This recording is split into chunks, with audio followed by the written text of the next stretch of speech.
Second drive of the football game for them out of the shotgun. And they again hand it to Marquez. Richard Lara is a sophomore quarterback, and Rick, as the game continues to unfold a little bit, we can touch on some of the storylines. I talked to Coach Manning, and one of our inside jokes of all these years is every time I interview him pregame, he always talks about his youth. Oh, we're still young, Vance. We're still young. As they're racking up Valley championships, oh, we're still young. But I get it now, and this time I believe he really means it. East High, not a lot of old guys either, so it's going to be a battle of the youth tonight. Well, Coach Manning, he's got 31 seniors on the squad, so I don't know.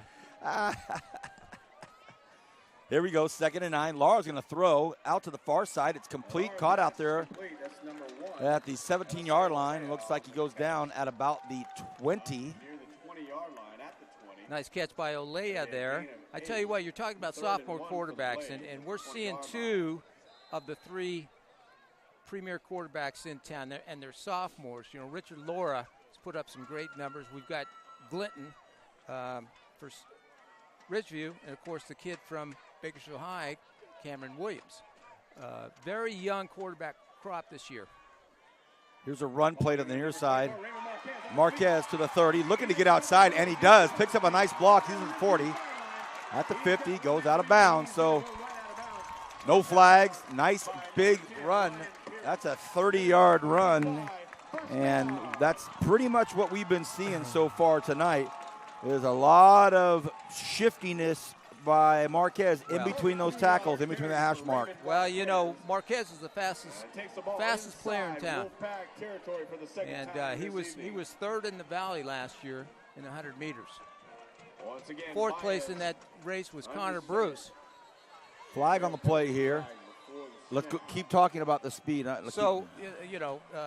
Coming back, he was the 3rd, the junior. The 1st and 2nd place guys were seniors, of course. That leaves him number 1. So you get him in the open field. Luckily they had some angles on Marquez there. He would have took it to the house. Picked up a nice block from one of his receivers out there on the far side. Gave him another 15 yards on that carry.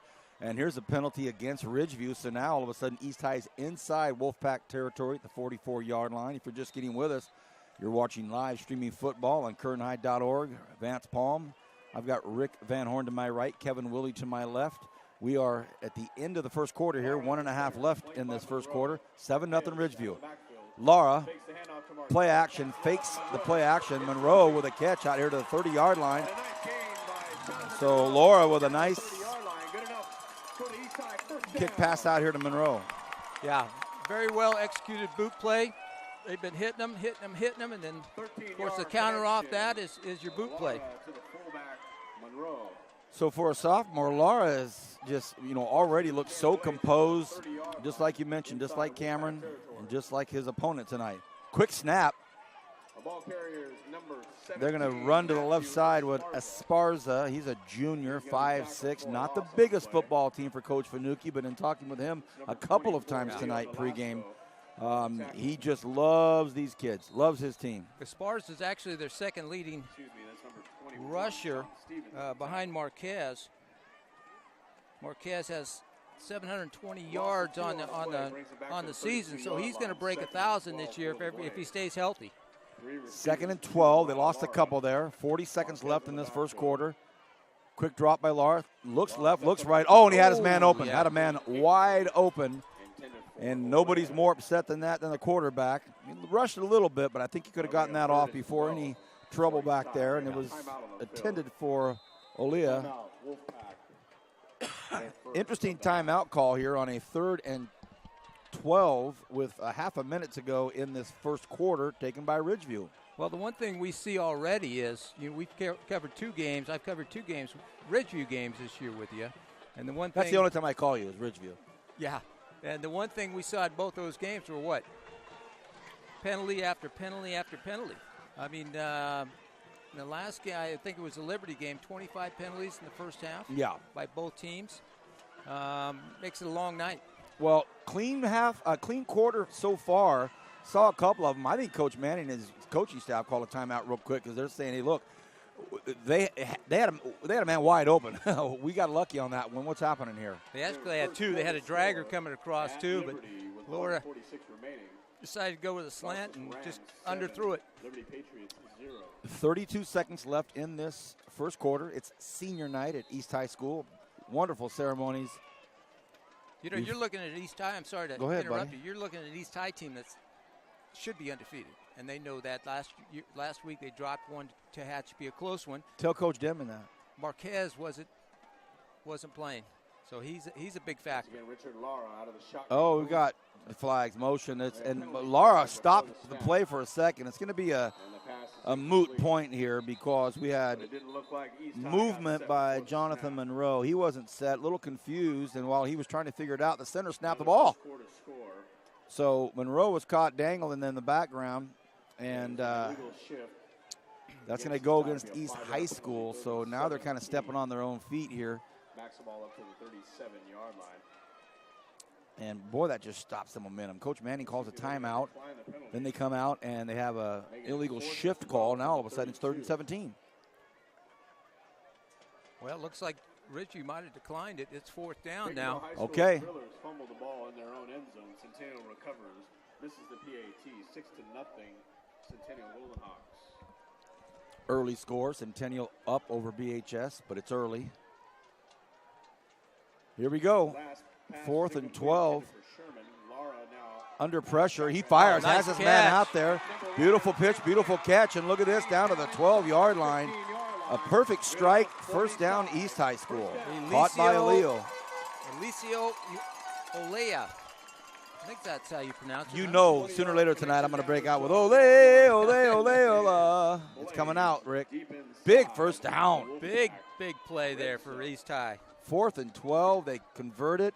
And I don't believe they'll even get out of the huddle and get up to the line of scrimmage to get this called unless they did it really, really, really fast. And the coach is going to say, hold up. So that'll be the end of the first quarter. It's 7-0 Ridgeview. Once again, everybody, welcome to KernHigh.org. I'm Vance Palm. I've got Rick Van Horn to my right, Kevin Willie to my left. Live streaming high school sports here on KernHigh.org. What a pleasure to have you with us. Ridgeview leads by a touchdown. We go into the second quarter. Great start. East High School moving the ball really well. Got down to a 4th and 1. They were stopped. Ridgeview marched down the field, and they get in.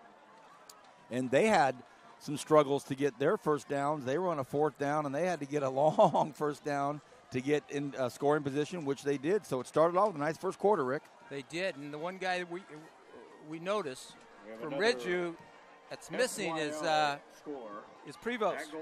You know, Jalen Prevost. I don't see number 6 out on the field, and I haven't seen number 5 either, Moya. And we also have an injured guard for Ridgeview that won't be in action tonight as well. So when I talked to Coach Manning about anybody injured, he only mentioned the guard.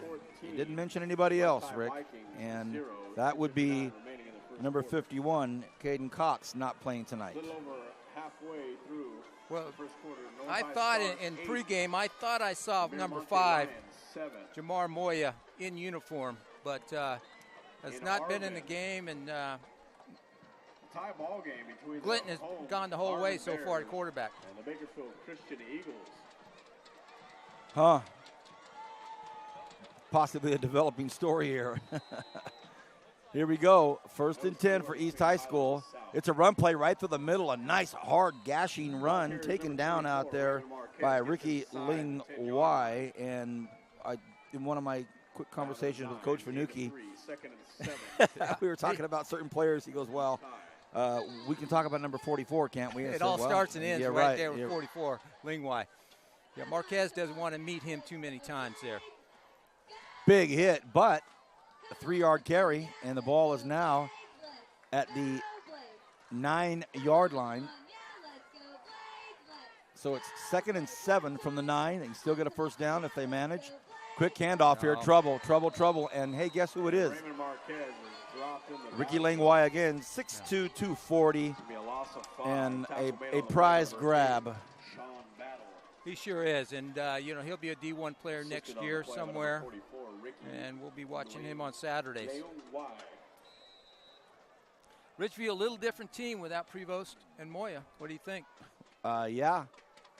Got 2 high-caliber superstar players not out there. And East High is not concerned about that. Third, and we have a flag and whistles. We have a penalty before the snap.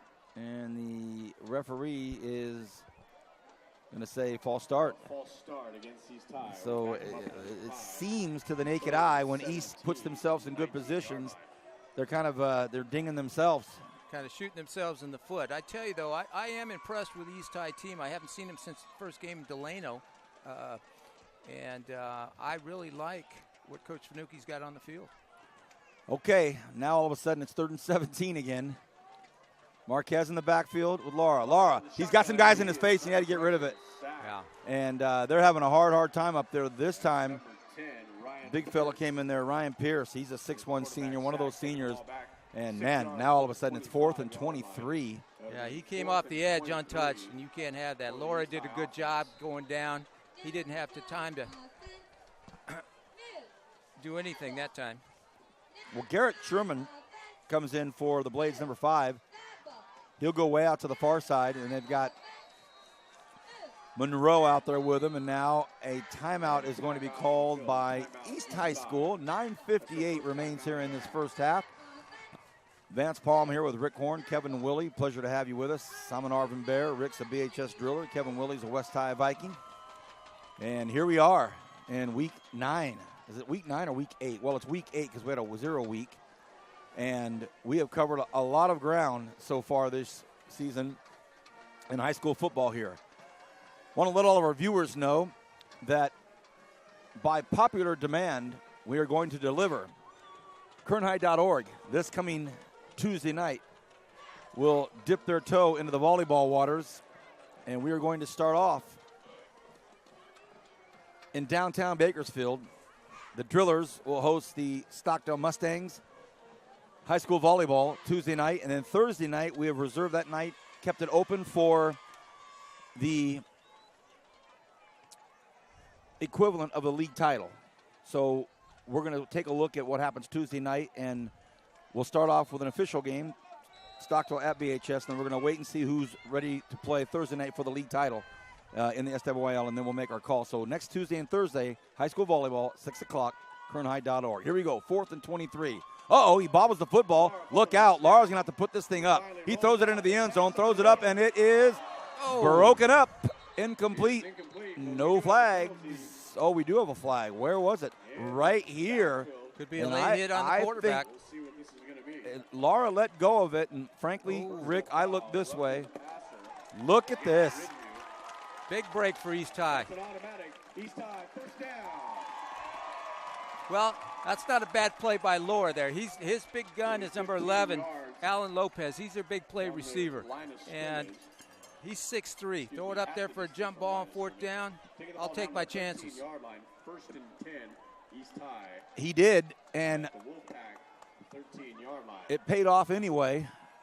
Under 10 to go here in this first half, and East High School back in business on a 1st and 10 at their own 13-yard line. And they can get another first down again. Marquez stands behind Laura. They give it to him. Nothing doing. It's the Ricky Lingwai show right now. And, Rick, why don't you keep your eyes focused on 44 and see what's happening. Well, you can't miss him. He brought him off the edge that time, again, untouched. And that's probably his natural position in high school. Coming off the edge, because he is at 6'2", 240. The kid can run. David Finuca's called another timeout. He wants to talk to his offense, and he doesn't seem very pleased. And one of the things he may be talking about is, hey, guys, when we have the same player make 5 tackles in a row, we've got to make an adjustment. I'm being sarcastic. He's not. Well, it looked like number 4, Kenny Holmes, was responsible to come backside and pick up Lingwai, and he didn't. For those of you watching this live, when you go back and watch it on the archives, you'll say, hey, just go to that spot with about 10 minutes to go in the first half, and there's 4 plays in a row from the same guy. That's how college scouts do it. 7-0. Ridgeview leads here in the first half at East High School. It's senior night up on the east side.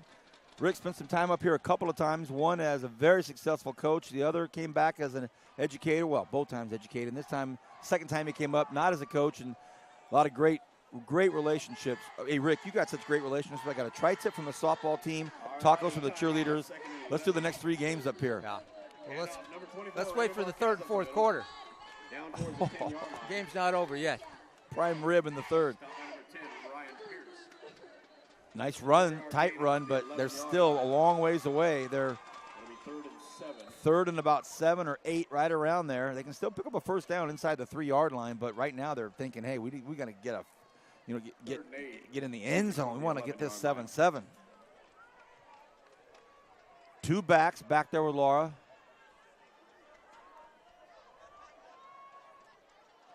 Fake to Marquez. He runs, throws. Would have been a fantastic one-handed catch.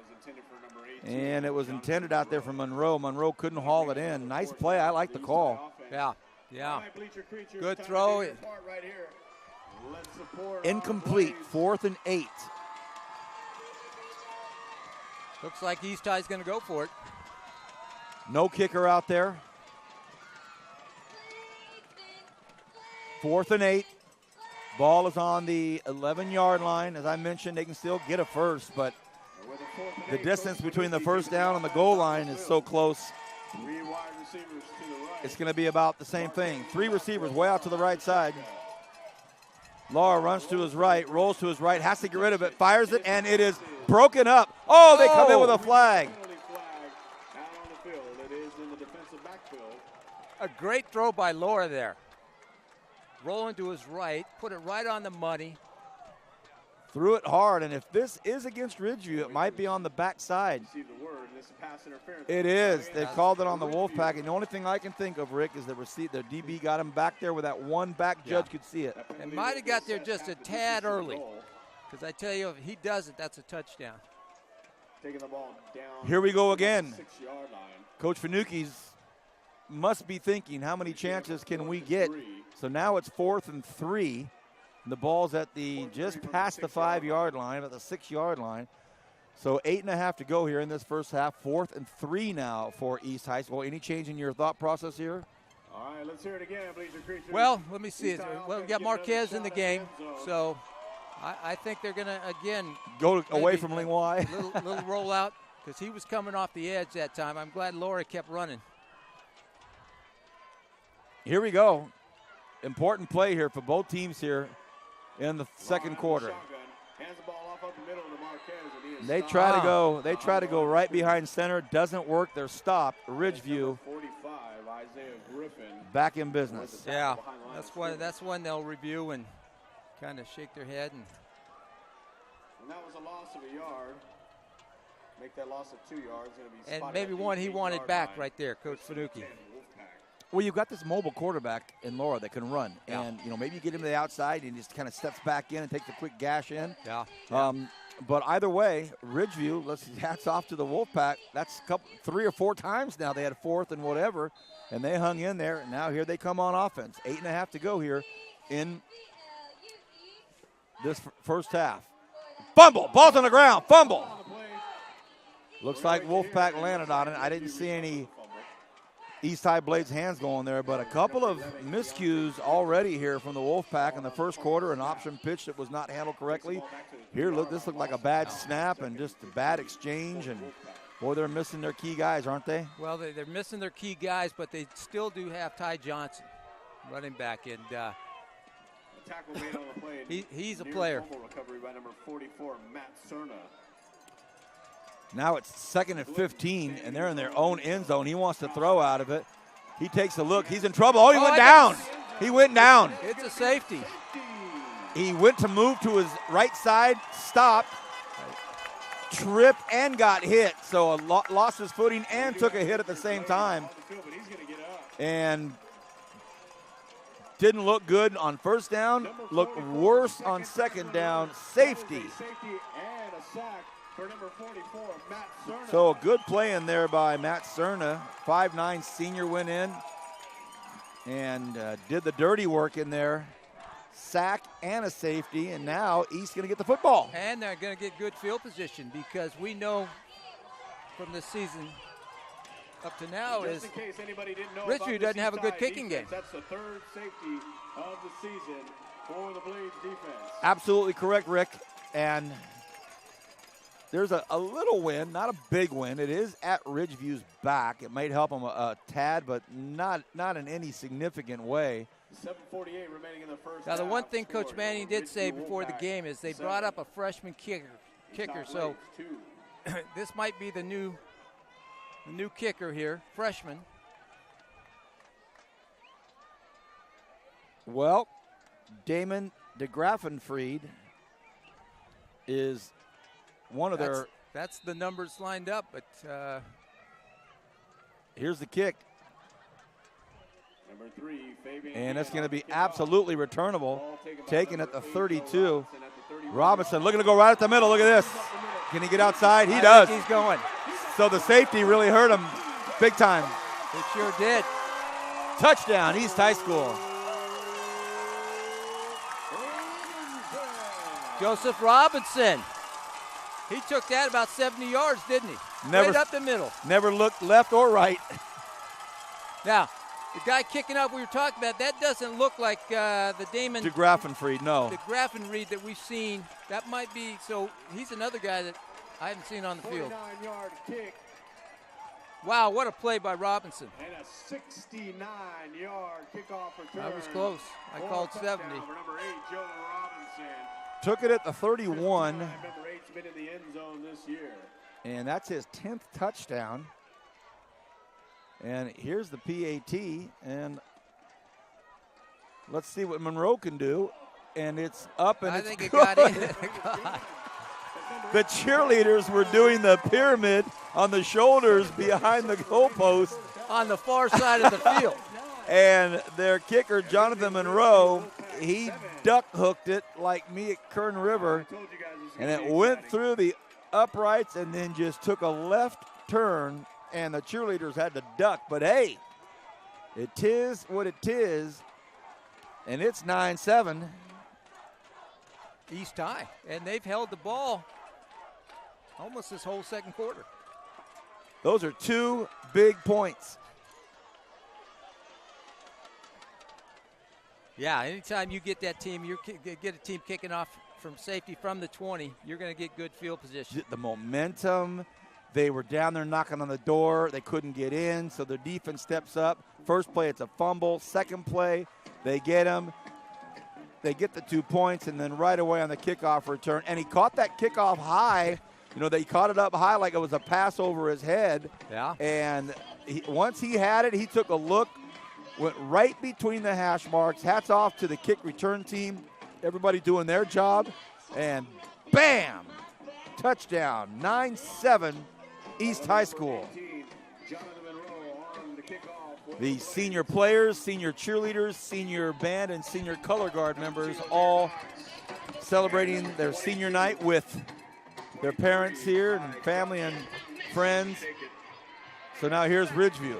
They're trying to find Looks like that's number 8. A nice their run own on the kickoff return That's stuff. number 10, Oh, Ricardo goodness. Mendoza. Mendoza almost got free there. Sean Battle. Sean Battle on the return. He almost got free. We got a Wolfpack down. But Sean Battle made some big contact 45-yard kickoff. with, Taken at I the believe it was 15, up to the Mendoza, 29-yard line, 14-yard and return. they didn't wrap up, and Battle was still running, and they snagged him Member of the Wolfpack by on the field. Looks like that's number 23, Ty Johnson. shoestring, and then we see Ty Johnson. You just mentioned I just mentioned how Ridgeview still has TJ, and now he's down. I do see number 5 working his way into the huddle there. So it looks like Moya is going to be in this series. Absolutely no story on what that's all about. No. I don't know. Rick doesn't know. Coach Manning didn't share a thing with me. So, You know, in the long term, you know, Ridgeview, both these teams are going to go, I think they'll go deep in playoffs. You know, Ridgeview is D2. They got to deal with Garces. I think Sanger up north, Tulare Union. East High is actually D3 in the playoffs. And if they play like they're playing tonight, hitting their stride in the playoffs, they're going to go deep.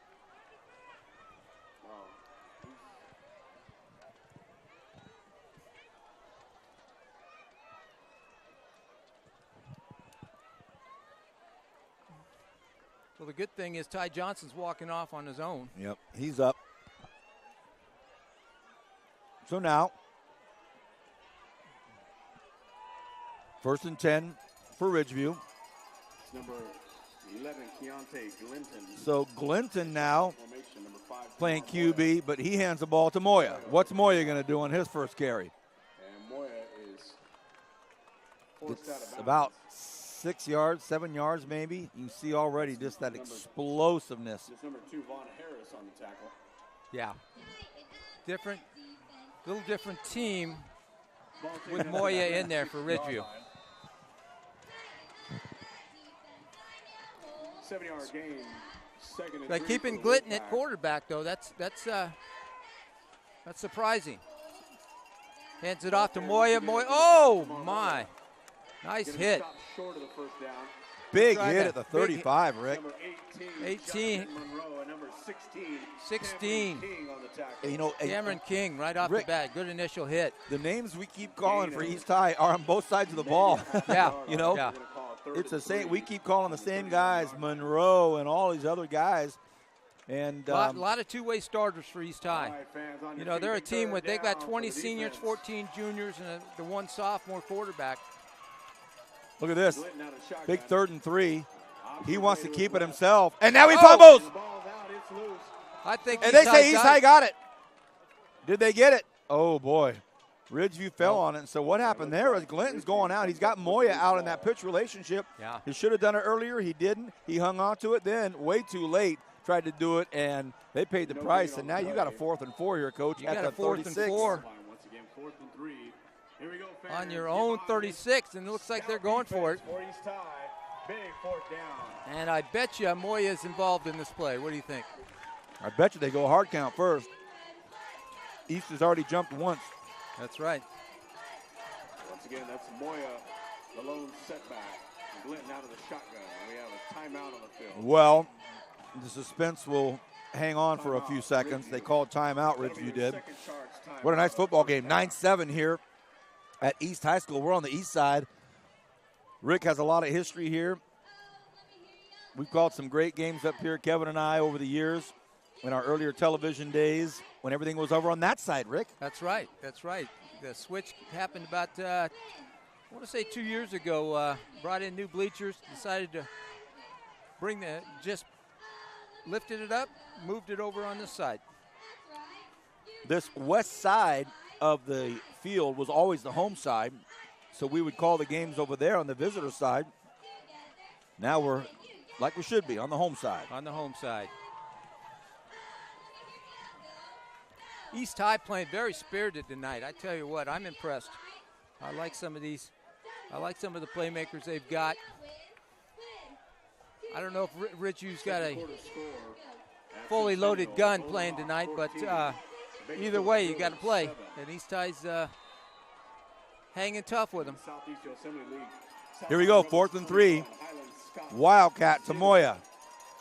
Hey, punt is blocked.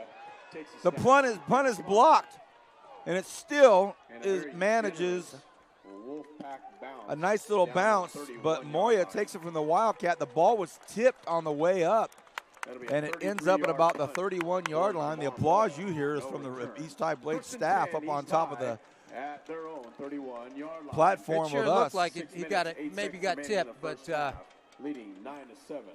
Well, right now, Again. if you're East High School, if I would have gone to Coach Fanucchi and said, hey, with 6 minutes to go in the first half, you're up 9-7, what do you think? He'd probably say, well, I like a few more points, but I'm sure glad I'll be up. yeah, he would have been a happy man. Blades, Laura. Right between the hash marks, they get about one maybe. Yeah. Number 24, Raymond Marquez. You know, the last two series, East High tried to hit it in between the tackles and haven't had a lot of great success on that Marquez run there. So Ridgeview's adjusted somewhat, and has tightened down that middle of their core D. 5:43 remaining in this first half. Kevin Woolley to my left, Rick Van Horn to my right. I'm Vance Palm. What a pleasure to have you with us. Look at this. They've got everybody on that defensive line. Looks like they're bringing 6. Will they? Lara thinks so. They do, and he's in trouble. Big hit. And it wasn't just Ling Wei this time. They also had Jacinto Castillo in there, and they also had who's the big fella in there? 62. Is that Alec Leal? Well, they had Isaac Jimenez, number 50. Yep, he got in the, and who? I can't see the nose guard number. The big fella. That's like 52. 52. Donald Demeester. Wow, that's 62. Lar out of the shotgun. Lara's in trouble. Screenplay, got to get rid of it, and it's incomplete on a 3rd and 16. So right now, this Ridgeview defense. Oh, and Lara goes down again, and he is dinged up. Boy, they're coming at him hard, real hard. They brought 6 guys again. It was a screenplay, but they're so quick on defense. That's a risky play. Yeah, I think one of the adjustments East will make is they'll go to a quick 3-step game, maybe a 1-step out of the gun. I like to take some shots down again to 11. Alan Lopez, their big receiver, he's on 26 out there. Nick Edwards, and I think advantage goes to East High there. Here's a punt. They've got 9 guys up front coming at it. Do they get at it? They do not. It's a left-footed boot, and not bad. Gets out about probably midfield. All right, so 1st and 10 for Ridgeview. And we do see Jamar Moya, the talented senior, number 5. He's on the field. And Amir Knox is out there with him. He's at the field as tailback and not quarterback tonight.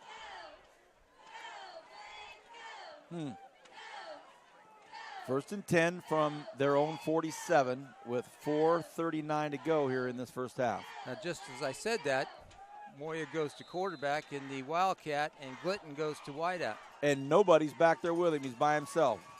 What will Moya do? He's going to try to run, and he doesn't get much. Nice job out there. Good tackle out there by Monroe. Monroe having a game here this first half. Oh, you talking Early's Tony Pizza? What? Tony's Pizza, one of our big sponsors, along with the Kern High School District, PAV Solar and Communications, the Kern Schools Federal Credit Union, and Premier Lighting. And we're going to give away a Tony's Pizza Player of the Game at the end of this deal. You never know. This thing's going so fast. Moya doing what he does. And he finally goes down about the 37-yard line. Ooh, man, oh man. And Raymond Herrera was the defensive linebacker that had a struggle to get him down. Well, it was still a good play by Herrera. You know, Moya's going to get his plays. You're going to contain him a little bit, but he's going to get his plays, and you just got to make sure those plays aren't 6-point plays. Under 4. And number 2, Amir Knox. The lone setback with Moya. High snap. Moya keeps it, fakes the handoff, runs into trouble. Great job by the East High defense right there. Well, those talented backs back there, and they're playing that elusive give and take, fake and go, and here and there. They stayed right where they needed to be, no gain. Yeah, good job with the Blade D. 2nd and 9, maybe. 2nd and 9, 3:20 and counting. We're here at East High School. East High can't give up the big play. They got to make Ridgeview earn it, yard by yard. Number 11, Keontae Glinton back. Glinton takes the handoff. Trouble everywhere. Moya can't get out of trouble. And, you know, Rick, there's so many interchangeable parts. That's the upside. But when you change them a lot, you got to have it right. Yeah. I tell you what, that could have been a big play by Cerna there. He had him about 40 yards in the backfield and let him go, Almost popped the ball out. Now look at this. This Blade defense is stepping in to make a move here. 3rd and 12 with 2:39 to go here. It's a big 3rd down here. I think we know Coach Manning well enough to know it's almost always 2-down territory for him. But Glinton is the QB. Moya, the lone back at the 45-yard line. They're going to fake the handoff. Glinton wants to throw. He's got a man open, and because an East High School Blade slipped and fell down, It looked as like Monroe lost his footing. There's a flag on the play, though. I think did they get the first down if there's not a penalty? Let's see. I think they've got the first down without the penalty. Legal receiver. Ineligible receiver downfield, so doesn't matter. Moot point. That's going to back them up 5 yards. Wow. And should be fourth down, right? Lost it down. Takes the ball to the 44. Look at this. Line. Now it's 2:15. 17 for the Wolfpack. 2:15 remaining here. They didn't lose it down, but it's 3rd and 17. Under 2 minutes to go here in about 4 seconds. So now Glinton looks at his wrist, looks over at Moya. I said, hey, where are you going? 3 receivers to the right side, 2 way out there on the left side. Glinton, he's going to throw, or is he, wants to run. And great job by that Blade defense. He doesn't do it. I tell you what. Ricardo Mendoza. That was a great job by Mendoza. He contained him, kept him inside, still made the tackle. That's a big tackle, and he jumped up as excited as anybody after the tackle. That's a big play. Could be a nominee for a Gruden grinder there. Now, right there. Rick is dropping Monday Night Football awards. I can't afford that. Look, we don't have a budget for Monday Night Football awards. Kevin Willie weighs in on this too. Don't throw him under the bus. Here we go. 4th and 15. Over to Moya. He's got it. Moya's looking for some room, and Moya runs out of room. Great job by the East Side defense, and they're not going to get it. It's going to be first down East High. Partner, I'm going to hand it over to you. I'm going to go down and do an interview here at halftime. A couple of them, actually. It's all you, bud. Okay. East High takes over. Great job by the East High defense. Ridgeview going for it on a 4th and about 13. And the Blade defense comes up strong again. Vance Palm heading down to the field to get some quotes from the coaches. 1:05 left in this first half. East High has the ball on their own 31. Laura, shotgun, 2 backs. Marquez right behind him, hands it to Marquez. Marquez dilly-dally dances. And is brought down for about a 2-yard loss. Tackled by Ryan Pierce for Ridgeview. Drops the ball back 49 seconds and counting. I think East High just wants to eat up as much time as they can to go into halftime. East High up 9-7. East High comes out in the huddle. Trip set to the right. Laura. Marquez right behind him. Hands it to Marquez. Marquez is hit hard by who else? Number 44, Ricky Lingwai. Okay. And we have a timeout on the field. 20.3 seconds. We've got a timeout by Ridgeview. Their last timeout.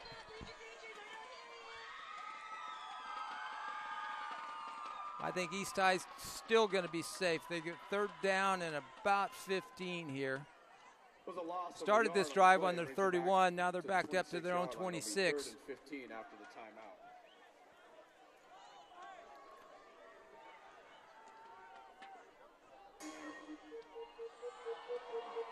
25 seconds left in this first half. East High is up 9-7. This East High defense has really stepped up, I tell you. Number 10, Ricardo Mendoza. Number 18, Jonathan Monroe. Monroe's made some plays tonight.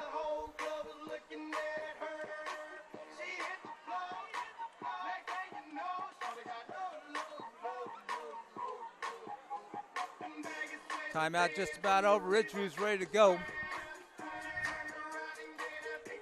I think one of the adjustments that East High's got to make is they got to get a hat on 44, Lingwai. Ridgeview moves him around. He's on the right, he's on the left. Now he's on the left.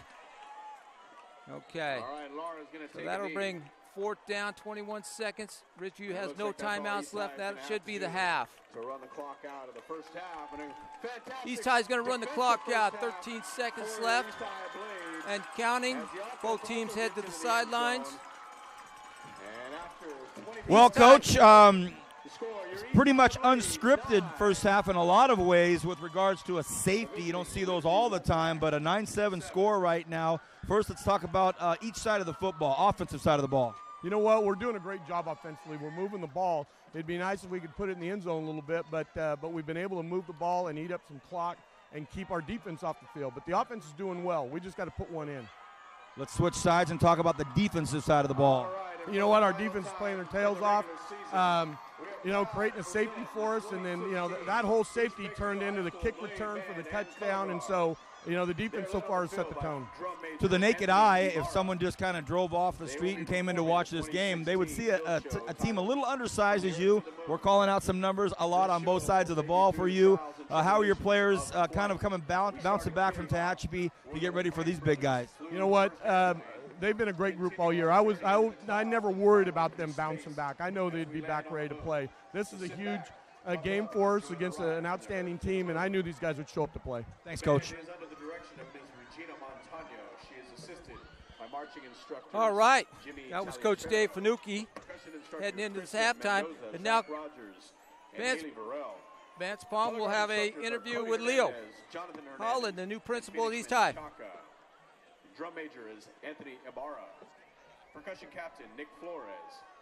Color guard captains, Nadia. All right, we're going to take these next couple minutes and watch the East High band. What do you think? The band would like to thank the following sponsors: Enaida and Juan Ramirez, West Coast Specialties, Flores Ice Cream, Lisa Kofal York, Rick's Family Orthodontist, Lee Barrison with Infinity Realty, and the Medicine Shop. Also, thanks to our band parents for all that you do. We cannot be successful without you. Thanks for your support.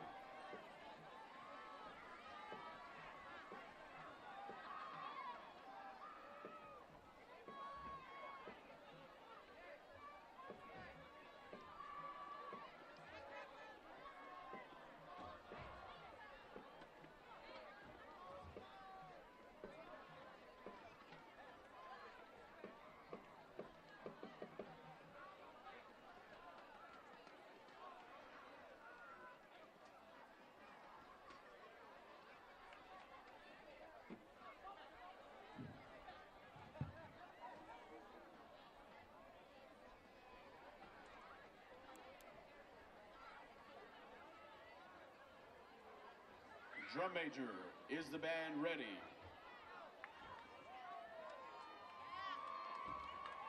East Bakersfield High School Blade Band and Color Guard, you may take the field for performance.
That was awesome. East High Marching Band, and we are here now. Why are you walking away from me, Leo? Get over here, man. All right, I'll tell you what. I'll stand right here. That sounds good.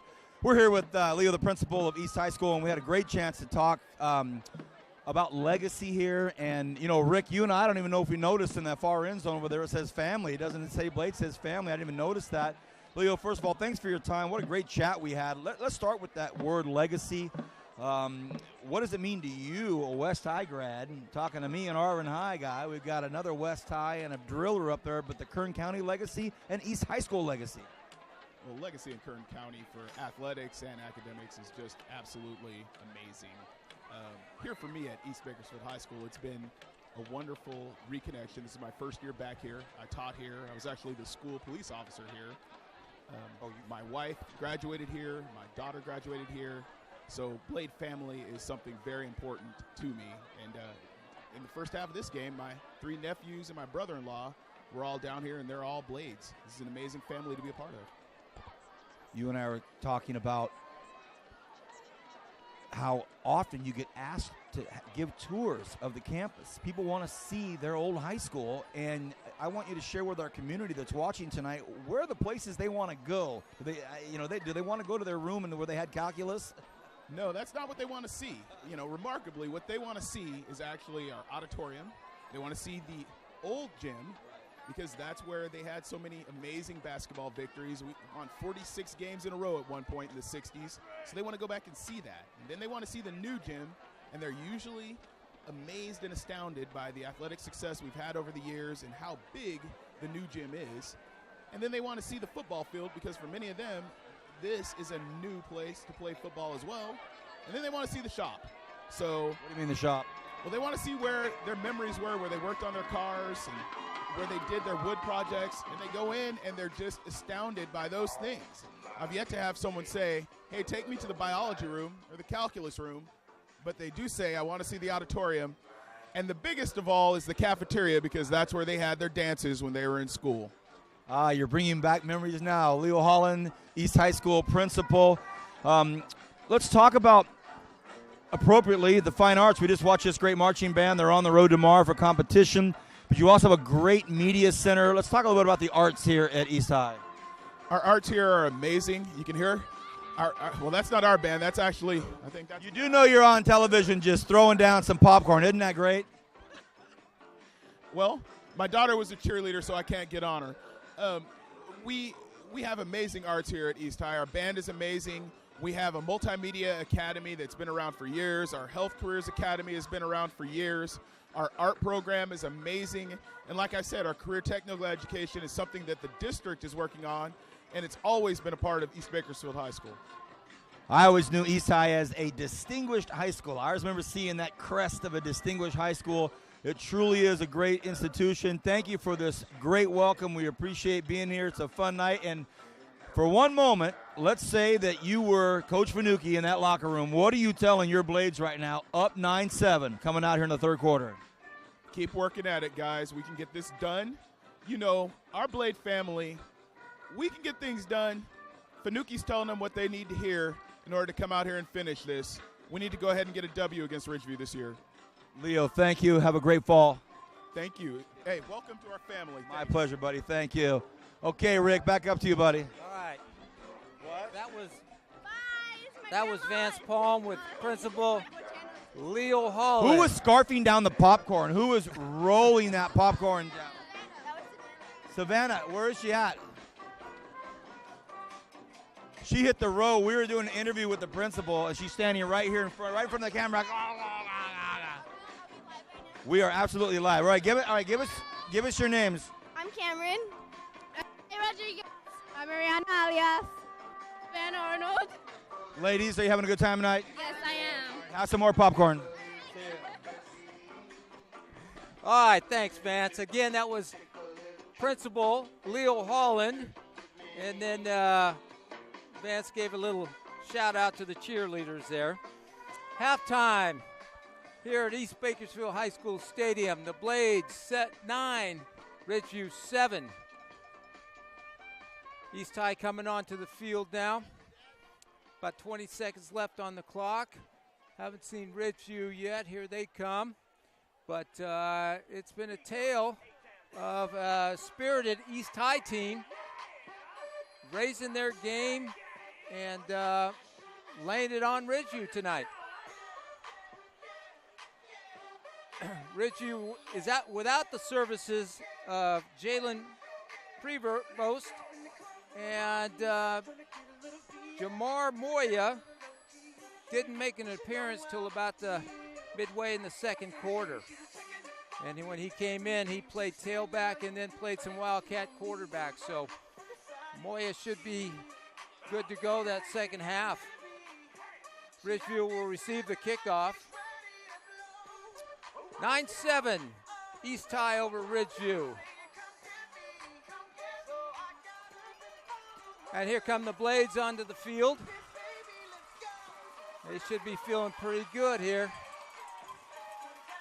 Ridgeview defending Valley champs.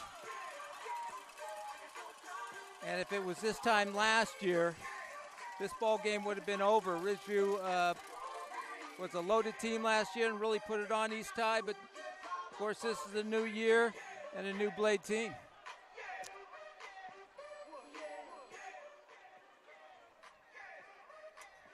All right, football fans, as we welcome you back to the second half.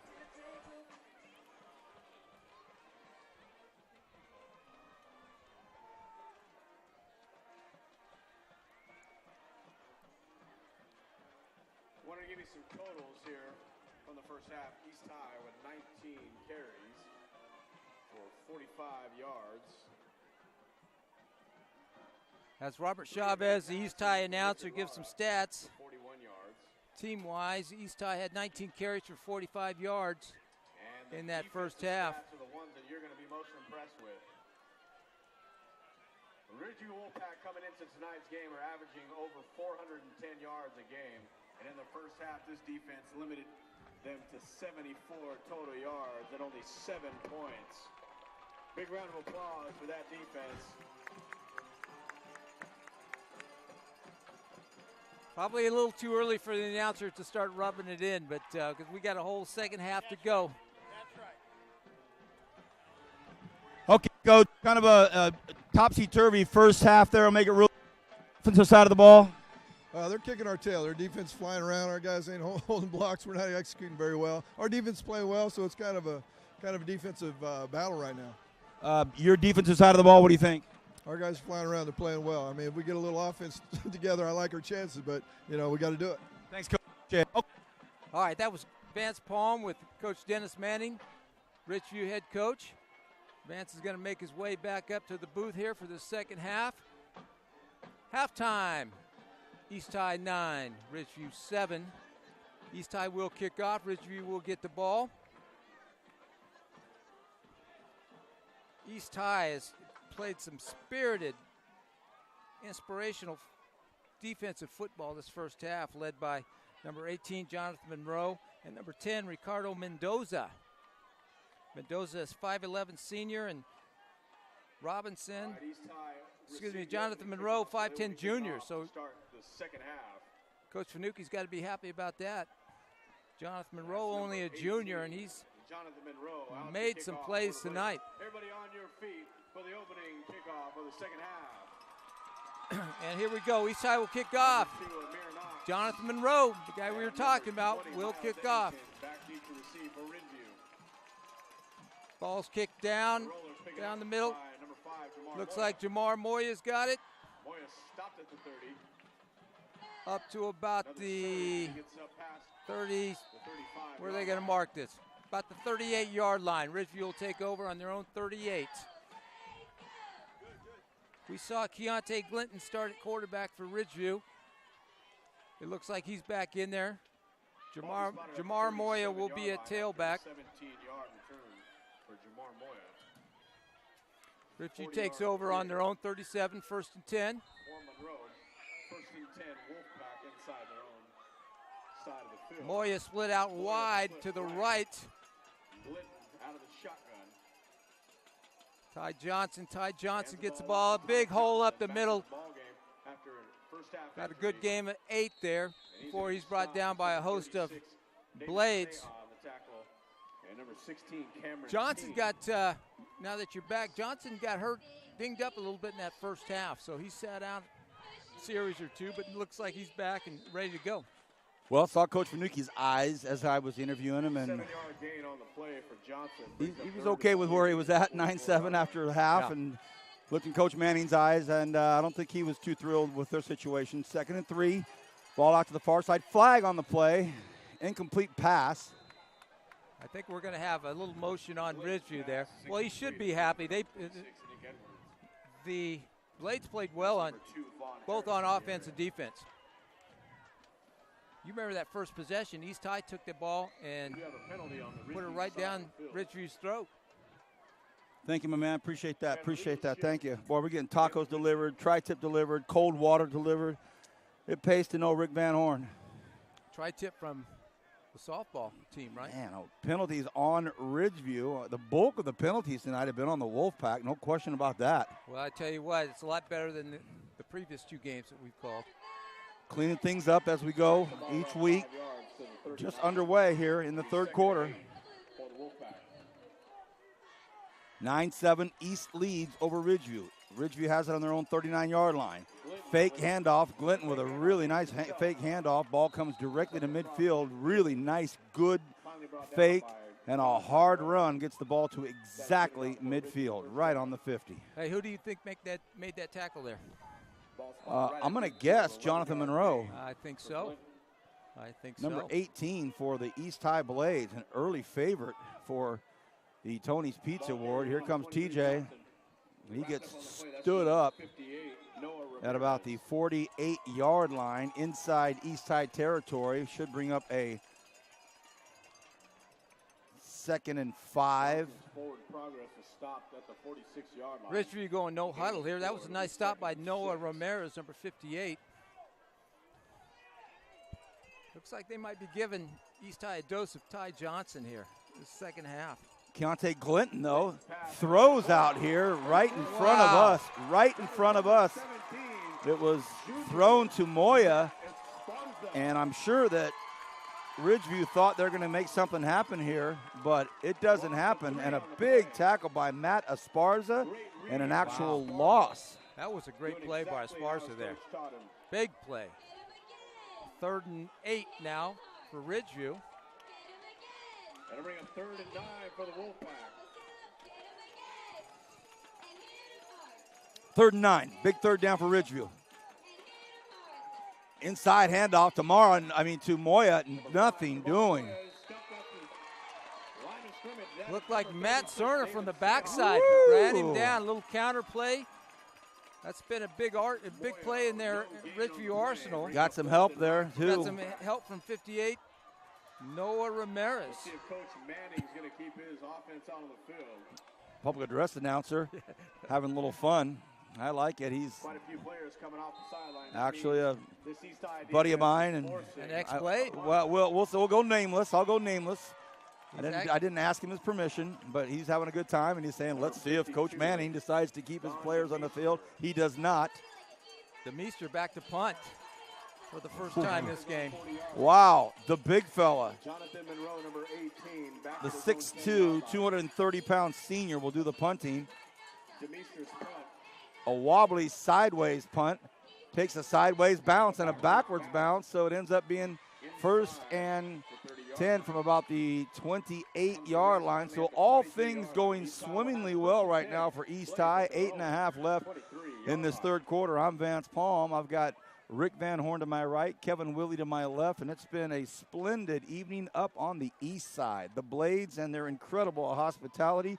The principal, Leo Holland, the assistant principals, John Rose, Pam Crane, athletic director, Ken Chapman, activity director, Kitty Hay. That's East High School. What an amazing welcome they've given us here at East High School.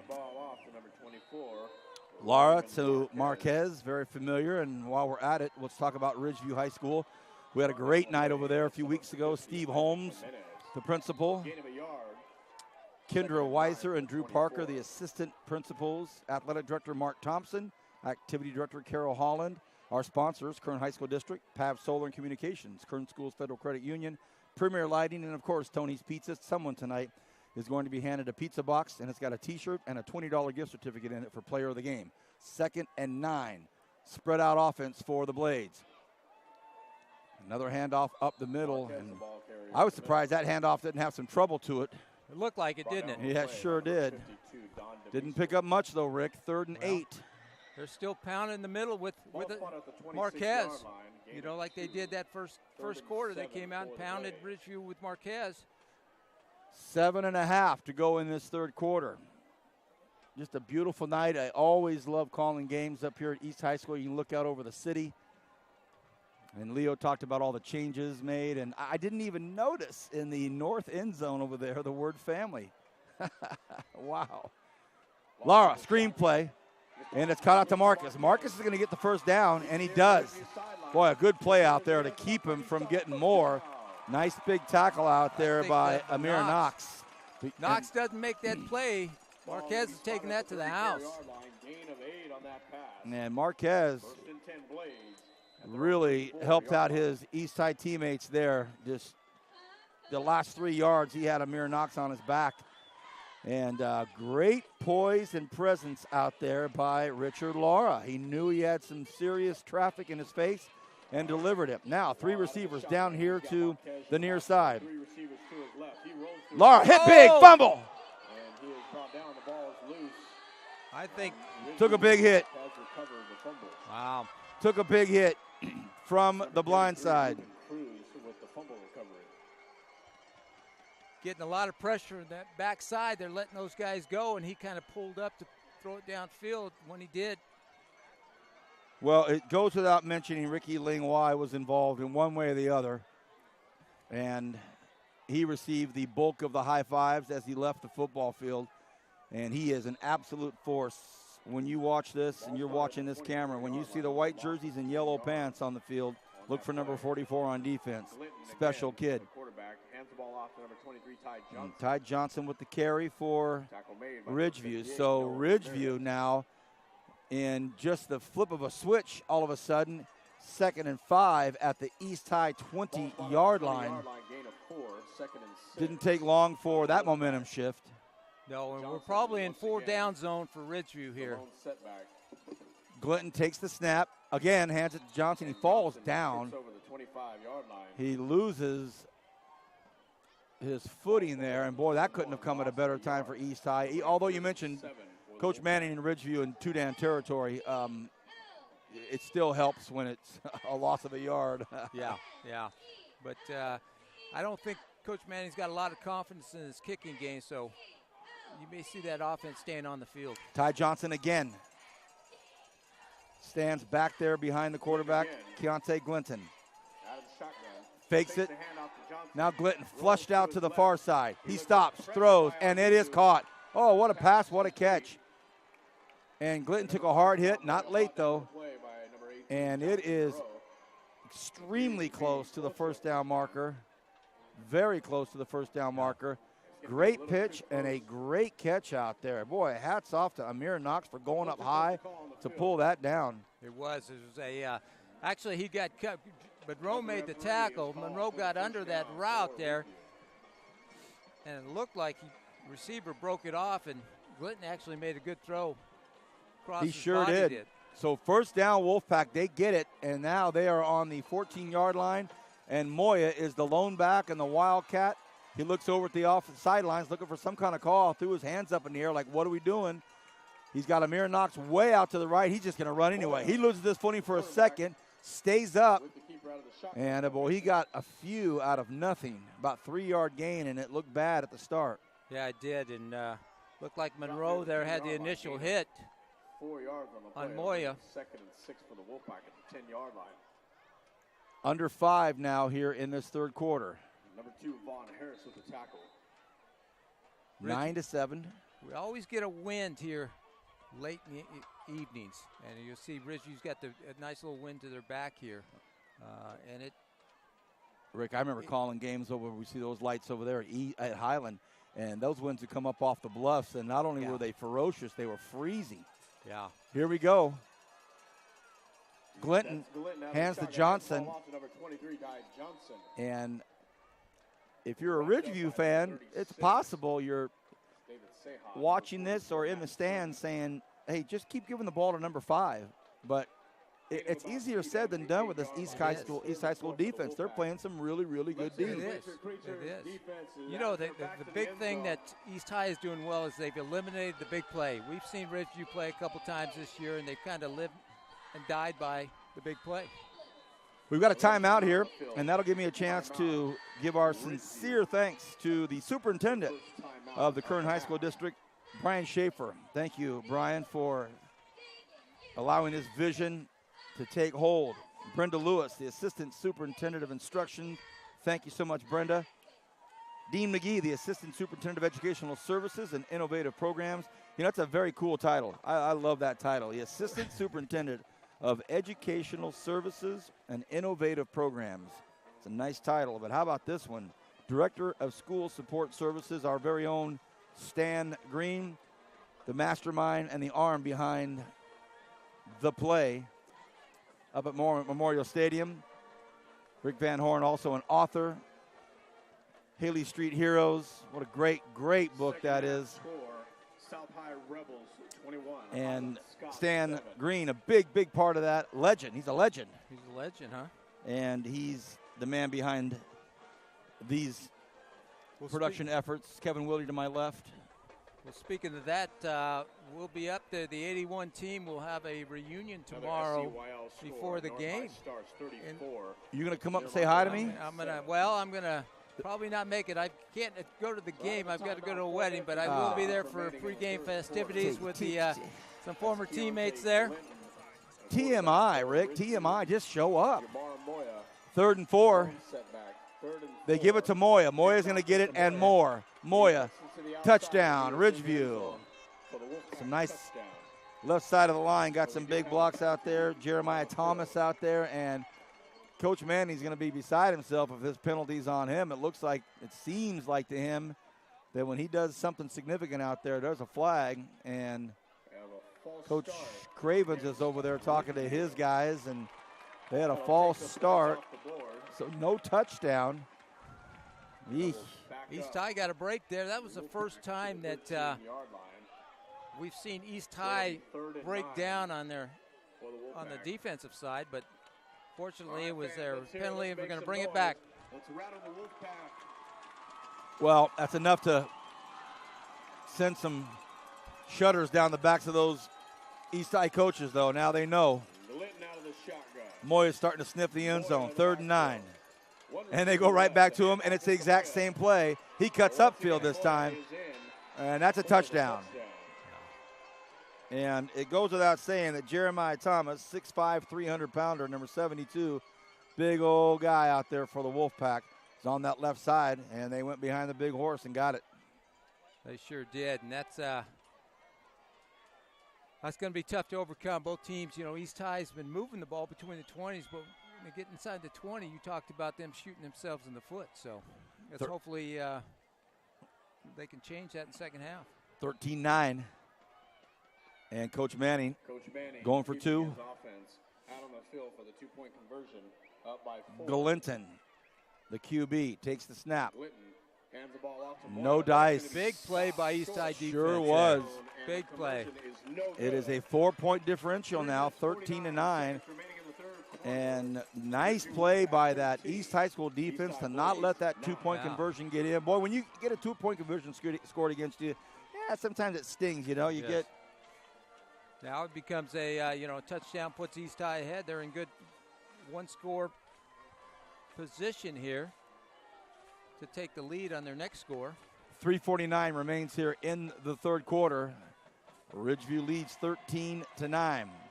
Again, this Tuesday night, Kern High School's live streaming of live high school volleyball action, girls volleyball. Stockdale Mustangs.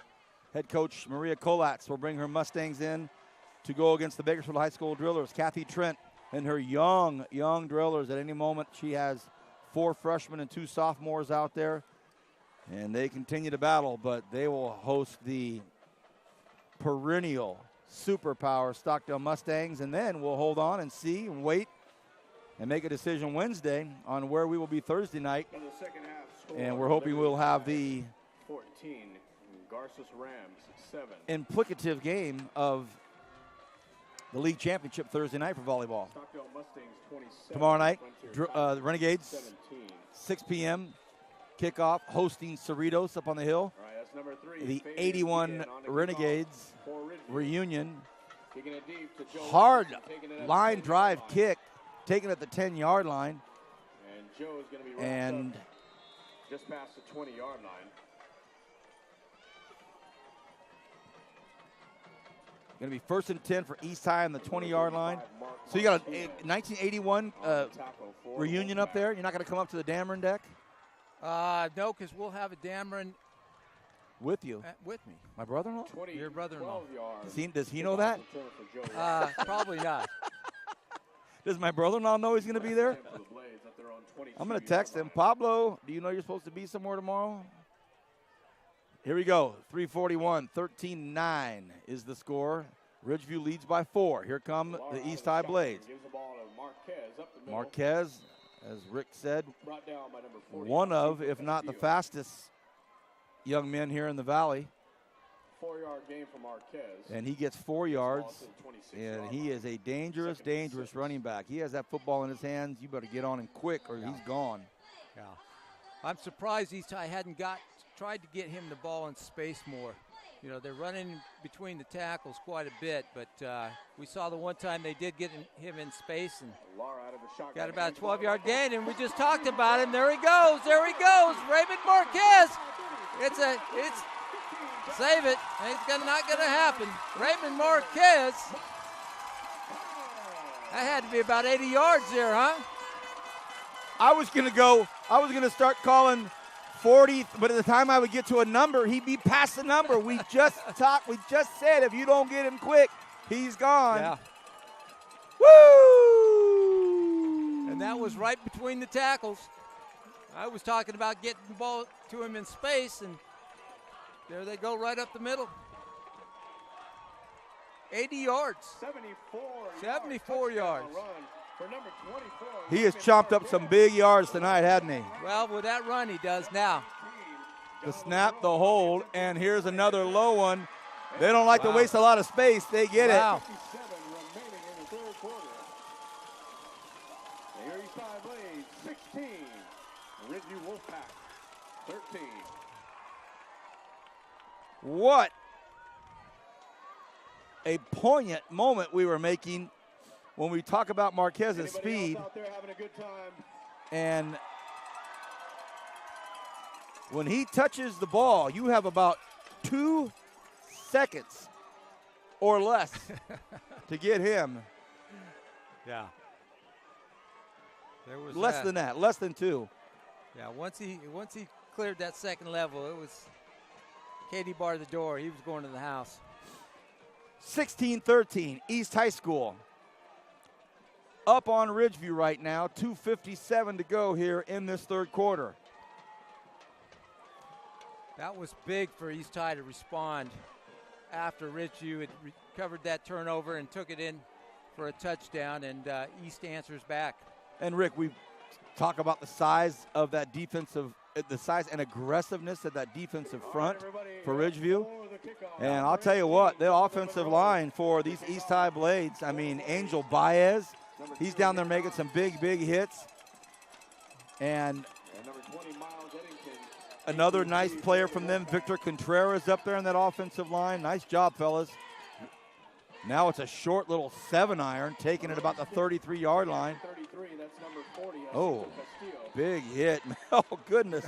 Jacinto Castillo, number 40, he's a 6-foot, 200-pound senior in the interior part of the kickoff return team. That ball came to him quickly, and he said, yeah, man, I'll take it. And he lowered the boom. That was a good collision because between he and Ricardo Mendoza. Lovely, lovely evening here at East High School. Yeah, it sure is. What? Johnson, oh, he stopped again. I don't think, no gain. What will the Wolfpack bring? Now you get into a situation where East High School, who believes they should be 7-0, and I know when you say that it's kind of nonsensical. They're Right. 6-1, but 7-1. in their minds, Yeah. they should be undefeated. Right, 7-1. Yeah. In their mind, they should be undefeated, of course. Yeah. Well, But, you know, but Ridgeview has been in some pretty lofty places the last Yes, few they years. have. So now it's a mental game. Clinton in trouble. He wants to send guys deep. Flag on the play. We'll see what the flag is. He's scrambling everywhere. There's blocks being thrown, and now a man's wide open. Oh, boy, and it's caught by Knox at the 25, but we'll see. And this flag was thrown, and I think it may be an illegal man downfield, or I think it might be maybe a holding against Ridgeview, but it's coming back either way. the side judge was emphatic, threw it when he saw it, and now we'll see what this call is going to be. And it's going to be a hold, and it's going to be against Ridgeview.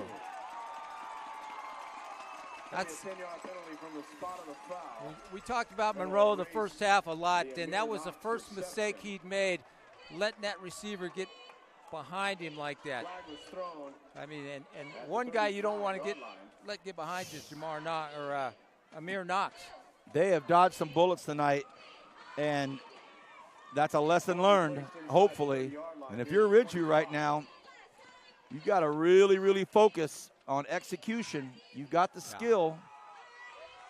No question about that. And my point when all that broke out was, although East High 7-1, there still may have been a little bit of doubt when the big bad boys of Ridgeview come in. But I think now, late in this third quarter, they're starting to think, all right, we're in this deal. We're in this deal. Here comes a blitz.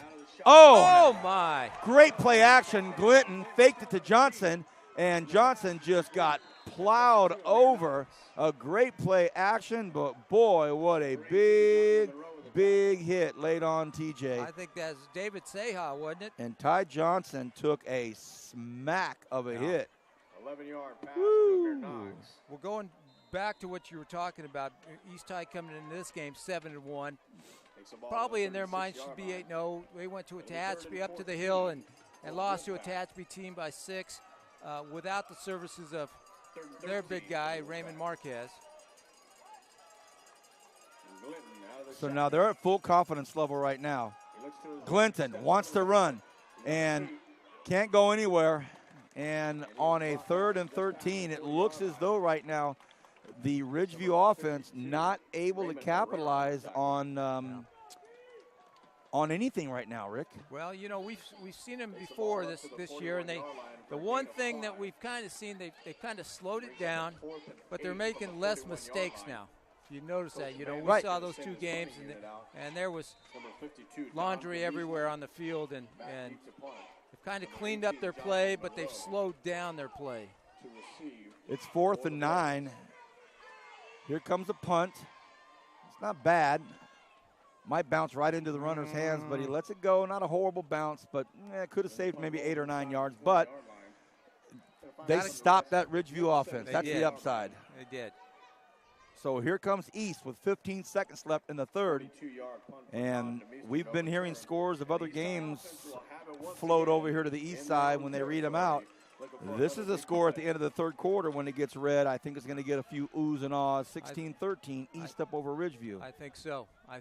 And people might think, you know, they were kind of talking about East High's soft schedule in those first half of the season. But, and like you said, how are they going to be when they line up against the big boys, defending Valley champs, Ridgeview? And I think they're holding their own. You've got a man like David Fanucchi at the helm, and he just oozes of confidence and calm composure, and boy, that sure rubs off on your players. And that's the end of 3, 16-13. East High School leads by 3. Again, we want to thank the Kern High School District for their unwavering support of this great venture. PAV Solar Communications, thank you to the PAV Properties Organization, Solar and Communications, Kern Schools Federal Credit Union, a name synonymous with our students here in Kern County. How about Premier Lighting? Thank you for jumping on board and being involved from day one, saying yes right out of the get-go. And Tony's Pizza. I've got a pizza box back there. And it has a T-shirt, and it has a gift certificate for $20. Kevin Willie has 33% of the deal. So far, what are you thinking, Kevin? I think the Tony's Pizza's got to go to the commissary here at East High School. Hey, Rick has dialed us in big time, man. Kevin has been working his tail off since the moment we arrived here. Rick flowed us with some tacos, tri-tip sandwiches. This thing is good. So your Tony's Pizza goes to the food? Yeah, absolutely. You know, when we were doing the other broadcasts here, it was always the tri-tip. We'd sample the tri-tip at each school, and we'd grade it. Yeah, we'd grade it. We'd give it a rating, but here it was always the tacos. The tacos. Well, we thought we were so slick by talking them into saying, "Hey, we're going to judge your tri-tip," and they'd say, "Okay, $5 a piece." What? Wait, what? But Rick and his never-ending long reach in his community, taking care of us. Kevin, you're not going to get that. By the way, that doesn't count for your 33%. No. Laura, dropped. And, boy, that's a nice play to start off the fourth quarter. Sure was. Aaliyah had a good look at it and a good call by the Blade staff to get the fourth quarter started off. But more than anything now, it's going to be third and awfully long.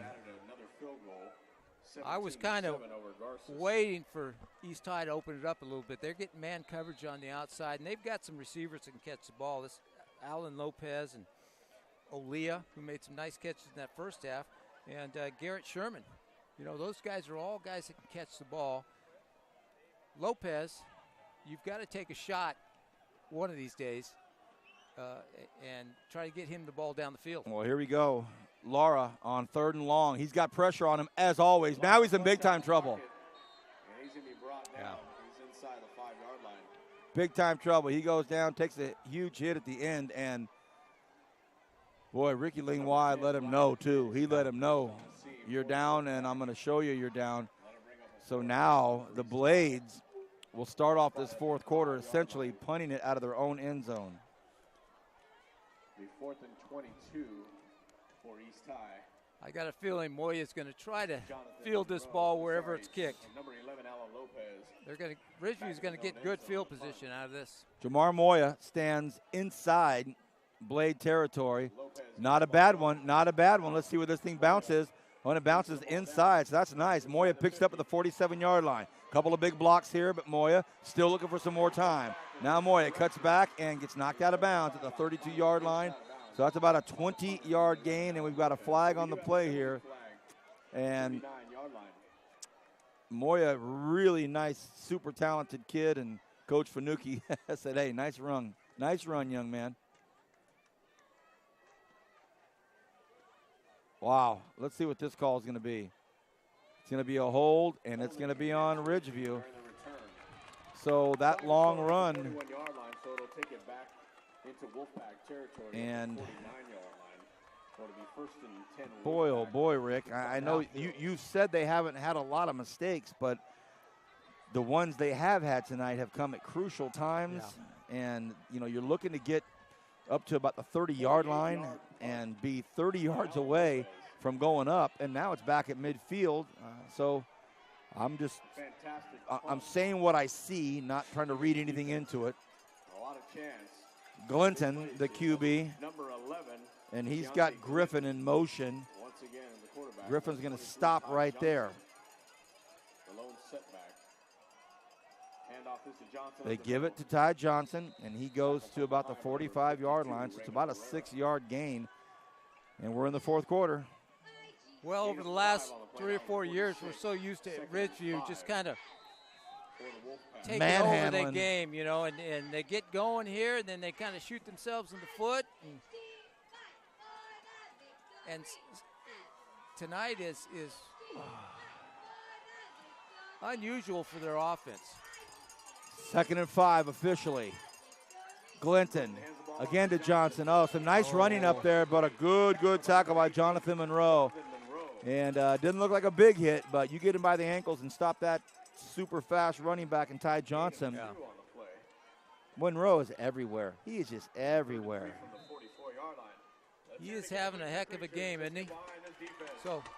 we're talking about that player of the game, and two guys that come to my mind are 18 Monroe and 44 Ricky Lingwai. What do you think? Oh, for sure. 3rd and 3, play action. Glinton, he throws long, puts it up, and it is, who's got it? Who's got it? Somebody's got it. Oh. They're going to say Ridgeview with the catch.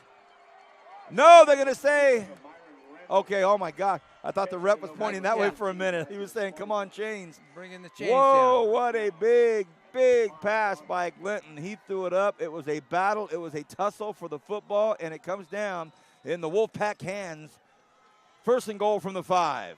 Can't tell that. That looked like Matt Esparza at corner over there for the Blades. And now, Ty Johnson stands in the backfield with the quarterback, Glinton. Moya in the slot.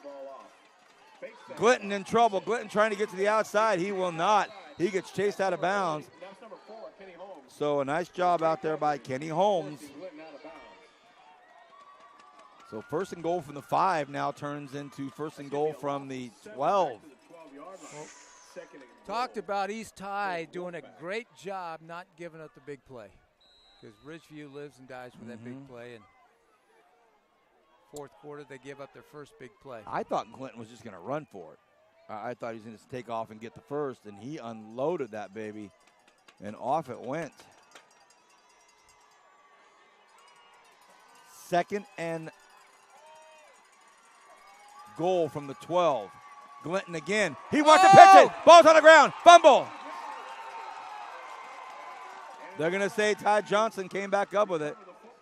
And Glinton is not really confident in these pitches. And boy, it's given that Ridgeview sidelines over there reason to take big gasps of air. 3rd and 17 now. And if this ball goes back any further, Coach Manning will have some decisions to make here. It's 3rd and goal from the 17. Now, East High's pass defense got to step up, because you got Moya out there in the slot.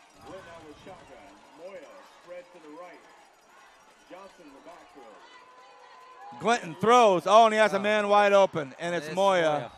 And Rick, you just mentioned it. You just said it. They're going to have to step up and put some coverage on their superstar, Jamar Moya. And credit to Glinton. He just threw a bullet right at him. Right, a strike right on the money. Touchdown, Ridgeview. Well, in that situation, you got to get the best player of the ball, and that's what Ridgeview did. It seems obvious up here to us, but boy, when it's happening in real time down there on the sideline, and now look at this. With 8:19 to go, it's 19-16. This will make it a 4-point differential. Here's the hold, the snap, and the kick, and boy, that sure looked good. Yeah. So now it's 20-16 Ridgeview. 8:19 to go. Ooh, boy, what a nice football game. We've had some excellent football games all year long.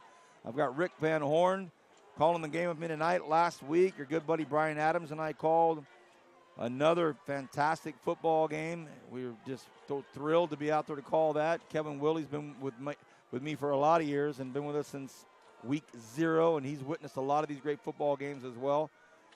And next week, we haven't committed yet. Where are you going? Haven't committed yet, Rick. We are in the process of evaluating some of these heavily implicated football games, and we will make some decisions. Kind of take a look at the calendar, and 2 more weeks after this, and, frankly, take a look at which games we believe are going to be, of high significance and make our decisions. Well, this year we're in the 9th week of the season. And I think everybody looks at that last week at BHS Liberty. That's a game I think will have high interest, of course. That'll be a big game. If Ridgeview wins this game, they've got, I believe their last game is, they've got 2 more, Tehachapi and Independence. Now, while he kicks off. Oh, goodness. Grab that ball. Get yourself some field position. Ball's loose. Woo, boy. First and 10, 30 for East High School. Boy, that bounced around for a long, long time. What were you going to say, bud? East High has played one more game than everybody else in town. They've played 8 games. Picked up McFarland. Picked up McFarland on their bye week, and Ridgeview, this is their 8th game. So they've got 2 left with Independence and Tehachapi, and I've got a feeling Independence may jump up and bite them in the butt, but I think should go through this league play undefeated and then roll into the playoffs, probably a 4 or 5 seed. 8:15 to go here in the fourth quarter, 20-16. Marquez to about the 34-yard line. So now you look at East High School with 3 timeouts. Ridgeview with 2.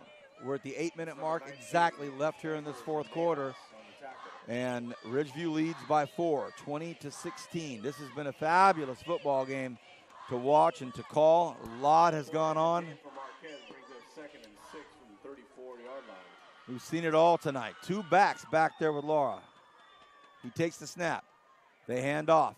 And this time he runs into a wall of Wolfpack waiting for him. Nothing happening. And Amir Knox in there early. Boy, I sure like Amir Knox's game. Yeah, he's kind of taken over. He and Moya now are the big play guys. You know, we haven't seen Damon DeGraffenried, and of course, Jalen Prevost. 2 guys that were big play guys for Ridgeview early in the season, not in the lineup tonight. We have a timeout on the field. Timeout, East High. So we have a timeout on the field. And as I mentioned, they have 3. They now have 2. So 7-11 left here in the fourth quarter. I'm Vance Palm. I've got Rick Van Horn to my right. I have Kevin Willie to my left. And as I mentioned earlier, for the sake of community involvement and understanding of what's going on this weekend, the Renegades tomorrow host Citrus. Devastating overtime loss last Saturday night in the mist, in the wind, and the rain over in Simi Valley at Moore Park. I was talking to the athletic director here tonight of East High School, Ken Chapman, longtime Renegade and coach and player, and he was there, knew that we'd called it, and we talked about it for a couple minutes on the sidelines, and he said, you know, it's a lot like these East High players, Vance. They lost that tough one to Tehachapi, and they realized, hey, look, we can handle this 2 ways. Get down and get bummed out, think of what might have, could have, should have, would have, or we come back and respond, you know, with some might. That's what they've done. Hopefully our Renegades tomorrow night can do it.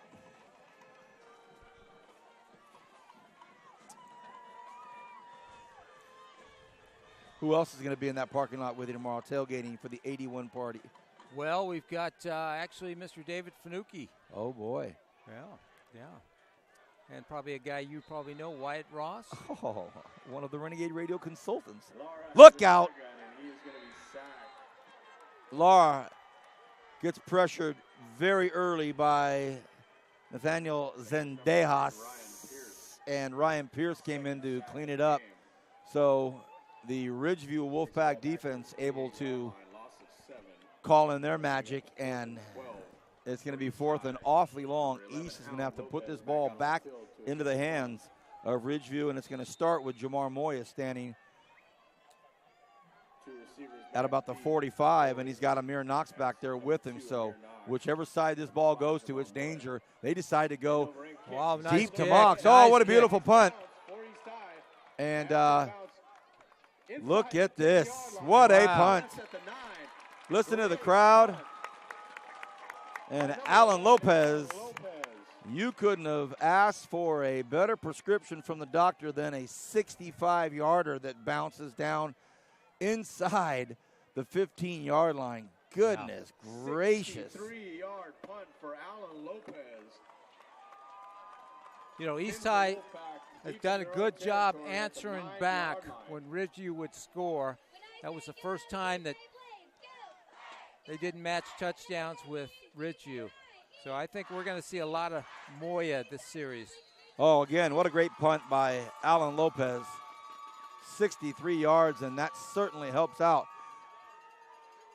And a nice big hit to start off this drive, but boy, Moya got the best of all of them. took 3 big hits and still got about 6 yards.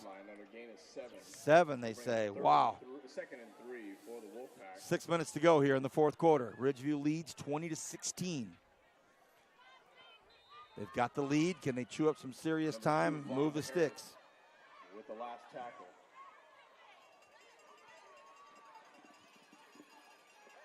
Movement. And we have a little movement before the ball. That's going to be on all people, Ricky Ling Y. False start, Wolfpack.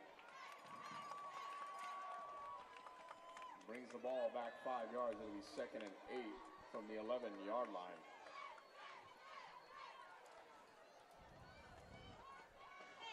I think Coach Manning at this point in the season with this team, of course, this is not last year's team or the year before that, where they were winning games and winning them big.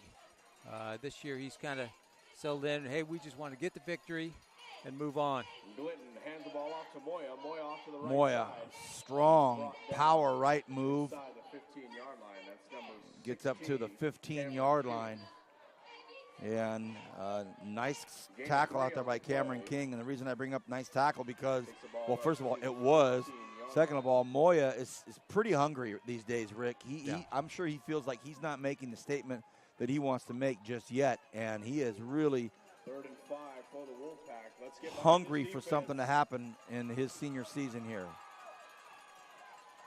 Big play. They come at him. They blitz. It's an end around, and that's big trouble. Fumble. Oh! It could pick.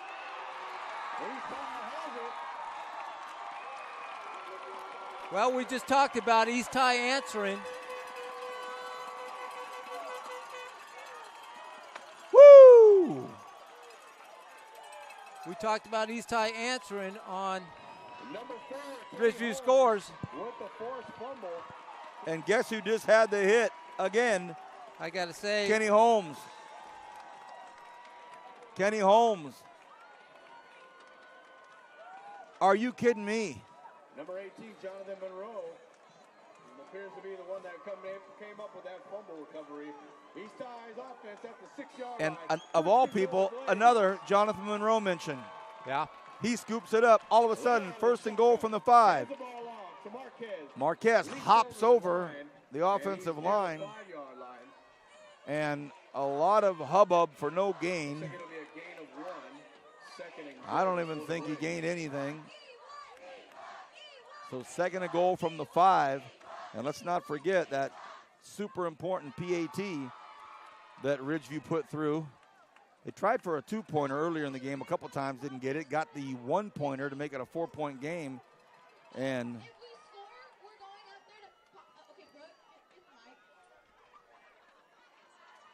ball carry number 24. Raymond Marquez on this carry gets to about the 2-yard line. So now it's going to be 3rd and goal with 4 minutes and counting. So here we go. Field goal does him no good. Marquez is banged up a little bit. He's been a workhorse tonight. He's impressed me running inside the tackles. Uh-oh. This is not the time to come out.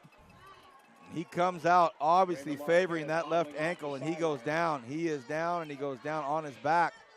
And he has just been an absolute workhorse, and they lift him up, and they want to get him over.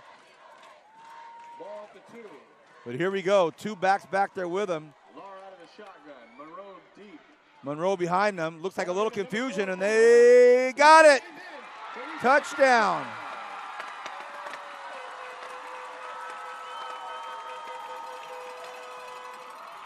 Looked like number 4, Kenny Holmes.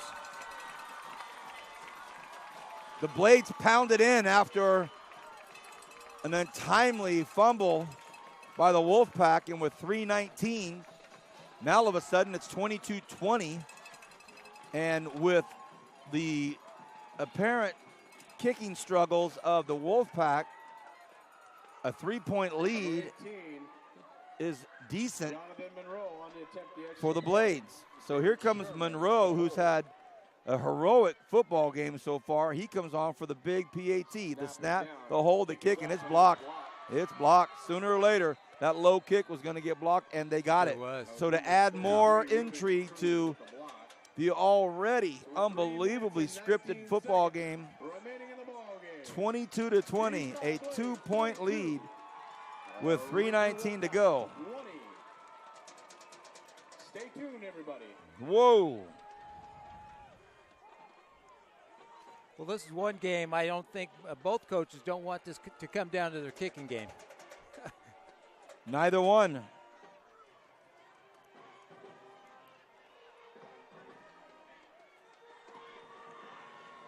$3:19, 22-20, and my phone's blowing up. I got texts coming in left and right. Between the Highland Scots, What is that score? South High Rebels. The Rebels 28, Scots 21. Liberty High Patriots 24, Garces Rams 13. Oh, boy. We're hearing Liberty's up on Garces. Bakersfield High Drillers take the lead over Centennial 21-14. So 21-14, Drillers over the Golden Hawks. A lot of nice football games tonight. Jonathan Monroe on to kick it off. How about this? How about our game? Yeah. Monroe, a low one. That's not bad at all. And it's taken at the 3-yard line. And he is coming full bore. Man. Some hard running by Amir Knox, and he gets it up to the 27-yard line.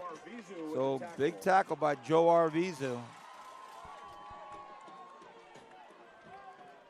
Well, we talked about, at the start of the game, we talked about these sophomore quarterbacks.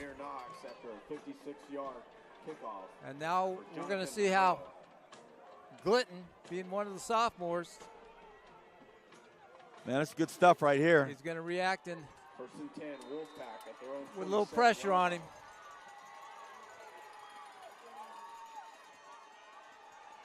Ball handed off to number 23, Ty Johnson. They give the ball to Johnson. Up near the line of We're going to scrimmage. dip That's below number the 10, 3-minute mark right now. 2:59 left here in the fourth quarter. It is a 2-point ball game. 22-20, East leads the Wolfpack of Ridgeview. Second and 6 for the Wolfpack.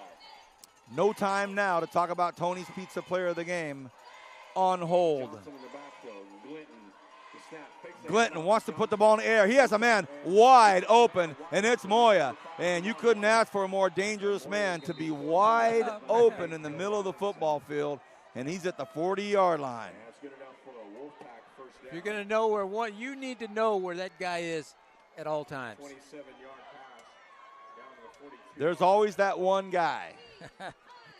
For Bakersfield College Renegade, it's Vickers, and somehow he's been left wide open on a couple of evenings. First and 10. But now tonight, Glinton once again out of the shotgun. on the bottom side, it's Knox. They give it to Johnson. Johnson's going to try to stretch it out to the right side. And he goes down about the 35-yard line. That's going to bring up a 2nd and 3. Good tackle there by Cameron King for East High. So now Rick and I and everybody else on top of this announcer's deck just keeps going left and right. Scoreboard clock, and back to the field. It's another one. Johnson, another handoff. Now Johnson's doing the work for the Ridgeview Wolfpack, and it's up to the 23-yard line. And Coach Fanucchi, I think, wants to call a timeout here. He does. He wants to stop this freight train. Spotted at the 23-yard line, 13-yard carry.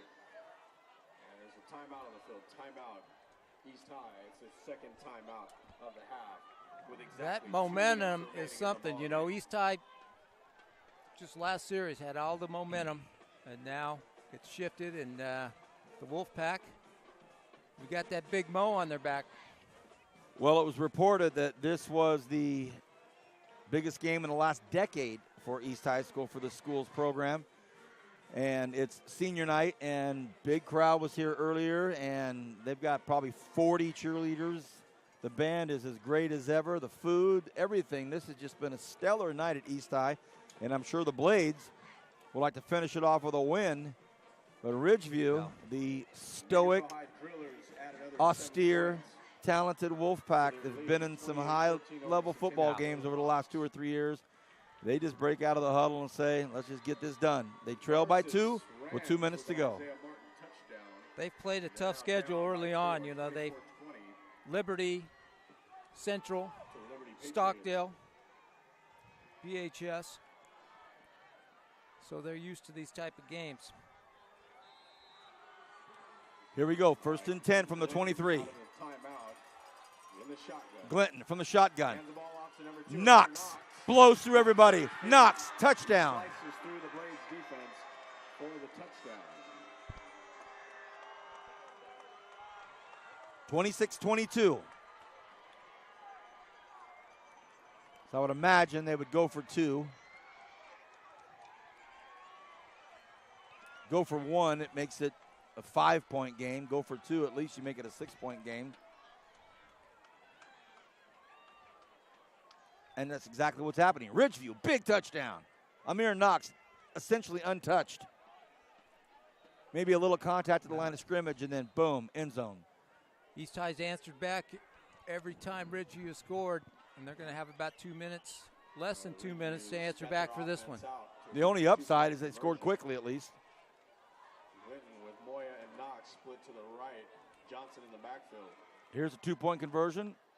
Glinton looks up. Glinton wants to get in himself, and he does. So they get the 2-point conversion. That's important. That's important. 28-22. 28-22. Ridgeview Wolfpack 28. East High Blades 22. And I didn't see the flag, but I guess there is one.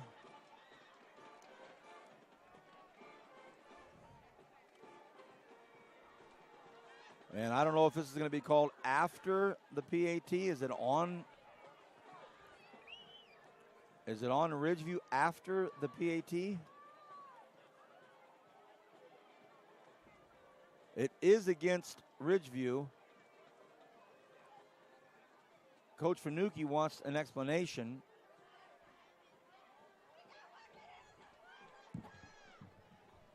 I've yet to see a discernible hand signal or a motion from the officials.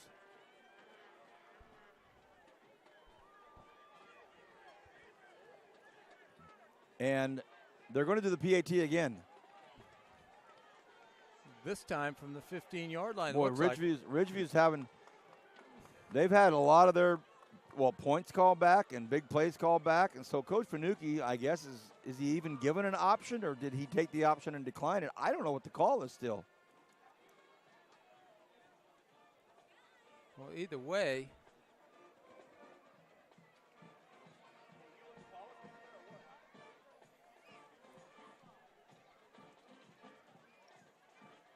the referees signal a loss of down on the conversion. We're going to receive a little bit more clarification.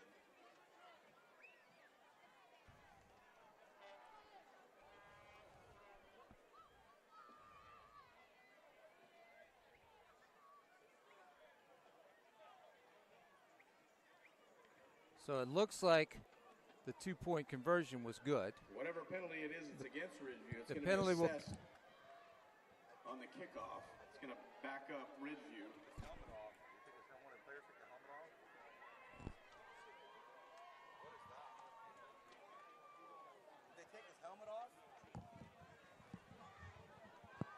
Well, it's a big one. It's a big one. And This is a 15-yard penalty. So Ridgeview is going to be kicking off from the 25. I don't know what the call was actually, and I don't. The white hat gave us. Good opportunity. The white hat gave the hand signal of a loss of down. Right, but it was a conversion. It was a conversion, so I'm not quite sure. Either way, it's costly because now the kickoff will start at the 25-yard line, and you've got some dangerous East High Blades that are as far up as the 30-yard line, and field position is everything for them with 1:53 left. Back deep to return. What will they do with it? Oh, it's a good, smart kick, a beautiful kick. Back in the right corner, it's taken. Let's see what happens. Now Monroe is going to be taken down about the 25-yard line. Boy, what a nice kick. Smart kick out there by Damon DeGraffenfried. He basically, like a baseball player that saw an opening in right center field and hit it right out there. Now that guy, that's a freshman kicker he brought up. Not Damon DeGraffenfried. Not Damon DeGraffenfried, who actually was one of their DBs and receivers. 7-yard kick from Fabian Guillen. But 6-yard return up to the 24-yard line. I think East High could have done a better job on that return. That was a chance to get some good field position there. One timeout remaining. Fabian Ginn, the kicker. So now here we go. 146 for East High. They have to get pay dirt. Pump fake, double pump. Look out. And it started well, but Ricky Lingwai delivered a big blow to Richard Lara. Oh, leveled him. So they went for a double pump. Little double move there, but keep your eye on 44. Number 44 is Ricky Lingwai, 6'2", 240-pound, all-everything defensive player. Does not play. Well, he does play on both sides of the ball. I've seen him on both sides of the ball, but not much. Not much offense. No. He's got to pin his ears back now. 2nd and 10. Lara out of the shotgun. Looks up once again. And Lara took another big hit, incomplete pass, and he is under duress. And so now it is a 3rd and 10. And they went low on Lingwai and got him down for a second, but he wasn't down long. He was back up quickly and on him. And as much as he was on him, Ryan Pierce laid the wood on Lara. So 1:35 remains here in this fourth quarter, 28-22. A superb football game here Friday night up at East High School. The Blades have been incredible hosts to us, and now they're trying to make a big-time comeback against this vaunted Wolfpack defense. Here it comes. Lara flushed out of the pocket. Oh, and he throws it, and is it intercepted? Oh, No. goodness, should have been picked off. It dropped right into the hands of a Wolfpack, and he dropped it. That would have been the ball game. 1:28 remaining in the ball game. It'll bring up 4th and 10. Well, when you got a guy like Lingwai coming off the corner, you can't, your patterns have to, All right, you got to shorten up your patterns a little bit. You're not going to have that much time. That was Lingwa that caught that ball.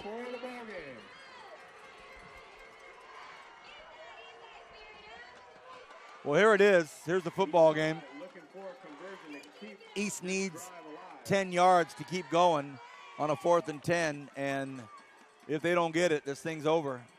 I'm going to find a way to get it to 11. Alan Lopez, he's got Moy on top of him. Lara's got to get rid of this football. He does not. He takes another big hit, and that's going to be it. And a big, big stop by the Wolfpack. And an ecstatic football team on that side of the field over there. They have struggled at times tonight. They've looked brilliant at times tonight. remaining in the ball game. But with 1:23 left, East High trails 28-22, and the Wolfpack are going to put this thing away with a couple of snaps. Everybody that after East the High's game, only got one timeout there is left. nobody that, besides players and coaches, school staff, that is allowed on the field. After the conclusion of the game, please meet all players outside So, the track. Rick, after this snap, Blue Glove crew, we'll go into our discussions immediately about Tony's Pizza Player of the Game. Miss Hay. Oh, fumble. Oh, my goodness. Glinton picks up the fumble and goes out of bounds, and the And goes clock out of stops. bounds. Oh, goodness. I mean, boy, oh, boy, oh, boy, oh, boy. Can you say Joe Pisarcik? Some old-timers remember that. Old timer. You talking about Herm Edwards. Jets and the Bills, wasn't it? No, the Giants. Giants, okay. And Herm Edwards scoops up a Joe Pisarcik snap and runs it back and finishes off what would have been a game ball for the Giants. Oh, my gosh. A shotgun snap that went behind the quarterback. Now it's 2nd and 26. They take, now there's flag, now there's movement. Looks like against Ridegeview. I'll tell you what, for what we all pretty much A little bit too much movement before the snap. thought was just basically a routine, let's get out of here. All of a sudden, it's 2nd and 31. Coach Fanucchi has one timeout left here. And let's see if they go behind center. They do not. They stay in the shotgun. Everybody All right, Glenn out of the packed shotgun. in tight. Hands the ball off to number 5. And, Jamar Moya delivers a huge boom. Might And have to. that Ridgeview crowd just went, ooh. Now the clock is under 1 minute. Moya takes the ball. You're going to have to use that timeout here. He has not called it. He has not stopped the clock. For the Wolfpack. Just under 50 seconds remaining. East High has to hold right here, and they will have to call their final timeout with the hold. Public address announcer Kind kind of rolling it out. Here's a 3rd and 16, but the clock is racing towards no man's land. Glinton to Moya. Moya. Helmet comes off. Look out. Careful. Careful. And will they say they ripped the helmet off? Oh, and now there's flags going everywhere. Oh, boy. 21.7 seconds left. Moya's helmet was popped off or ripped off or hit off or fell off. And so he went down, and he came up swinging, and the flags came out flying. So this thing's not over yet.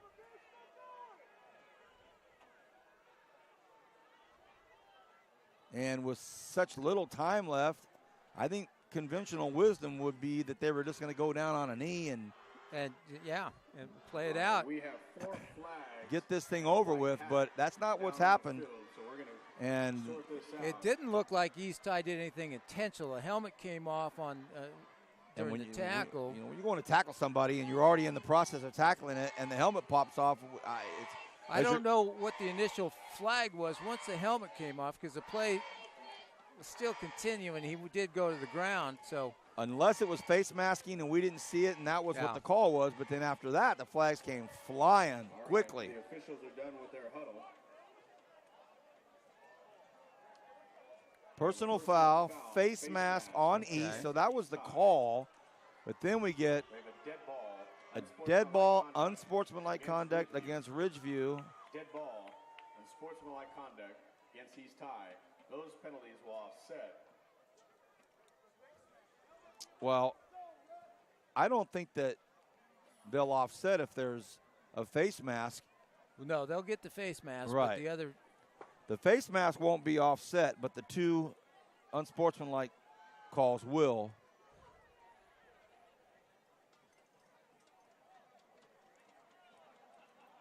And frankly, the game should be over. If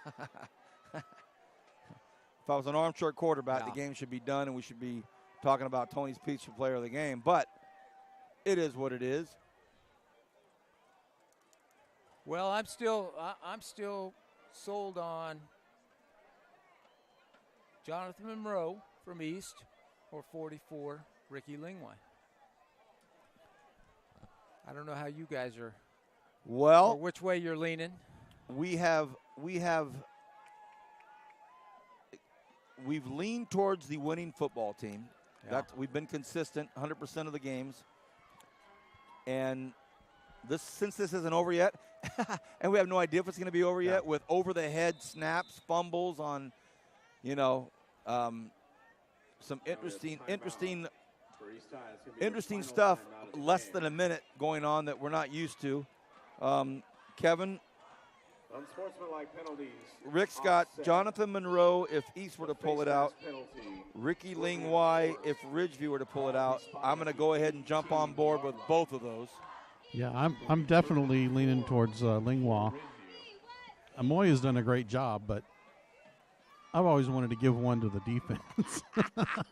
Well, if there's a time. They've been doing a great job on defense, both teams. And Kevin, you make a great point. It's nice to finally give it to a defensive player. And if you're going to give it to one, boy, is that one to give it to. The game's not over yet. Some discombobulation here late in this deal. 28-22 is the score. 21 seconds left here in the fourth quarter. For all intents and purposes, game. One play and take a knee. And you would think, Rick. Yeah.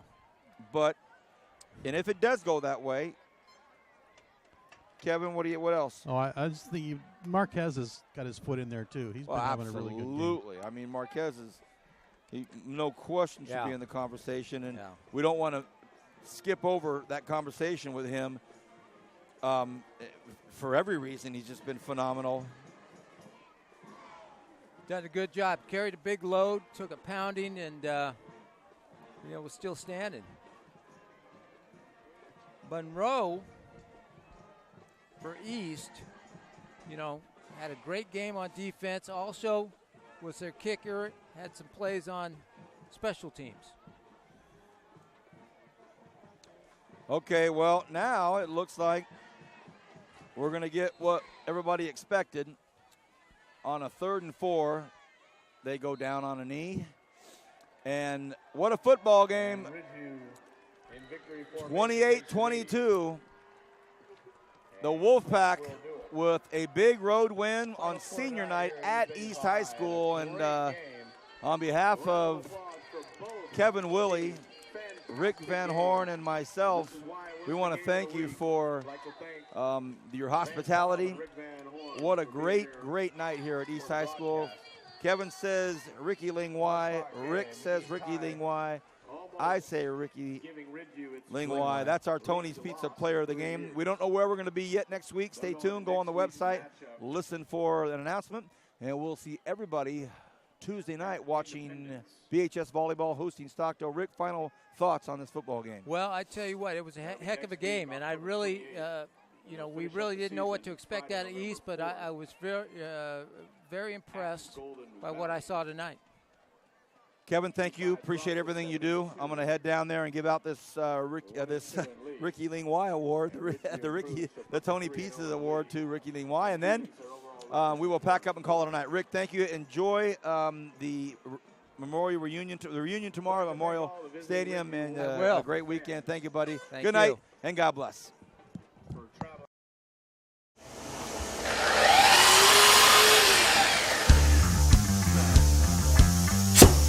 A lot of more hands-on activity, a lot more about woodworking and what to do, how to make a career for myself.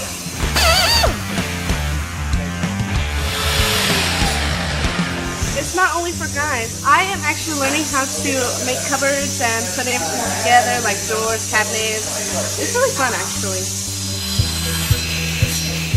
Yeah, well, It's really amazing to see their growth over the course of a year and how they can come in with no real skill at all and leave being able to actually produce furniture and cabinetry. Houses need cabinets, businesses. Having a pool of resources or kids that have some knowledge in the industry would be real good. Pull down on that. Let's slide these up. Watch fingers. It's changed a lot. What I'm seeing here is what it's going towards. The CNC equipment, computers. I could actually build cabinets out of this shop. It's state of the art. It really is.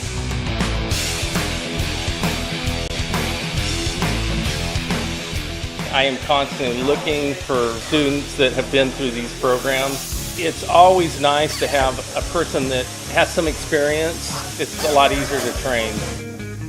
I think we're fortunate in Bakersfield that the Kern High School District has invested in a program like this. I would encourage other businesses to partner up with the Kern High School District like I've done here, because this really shows you what can be done if business comes together with the Kern High School District.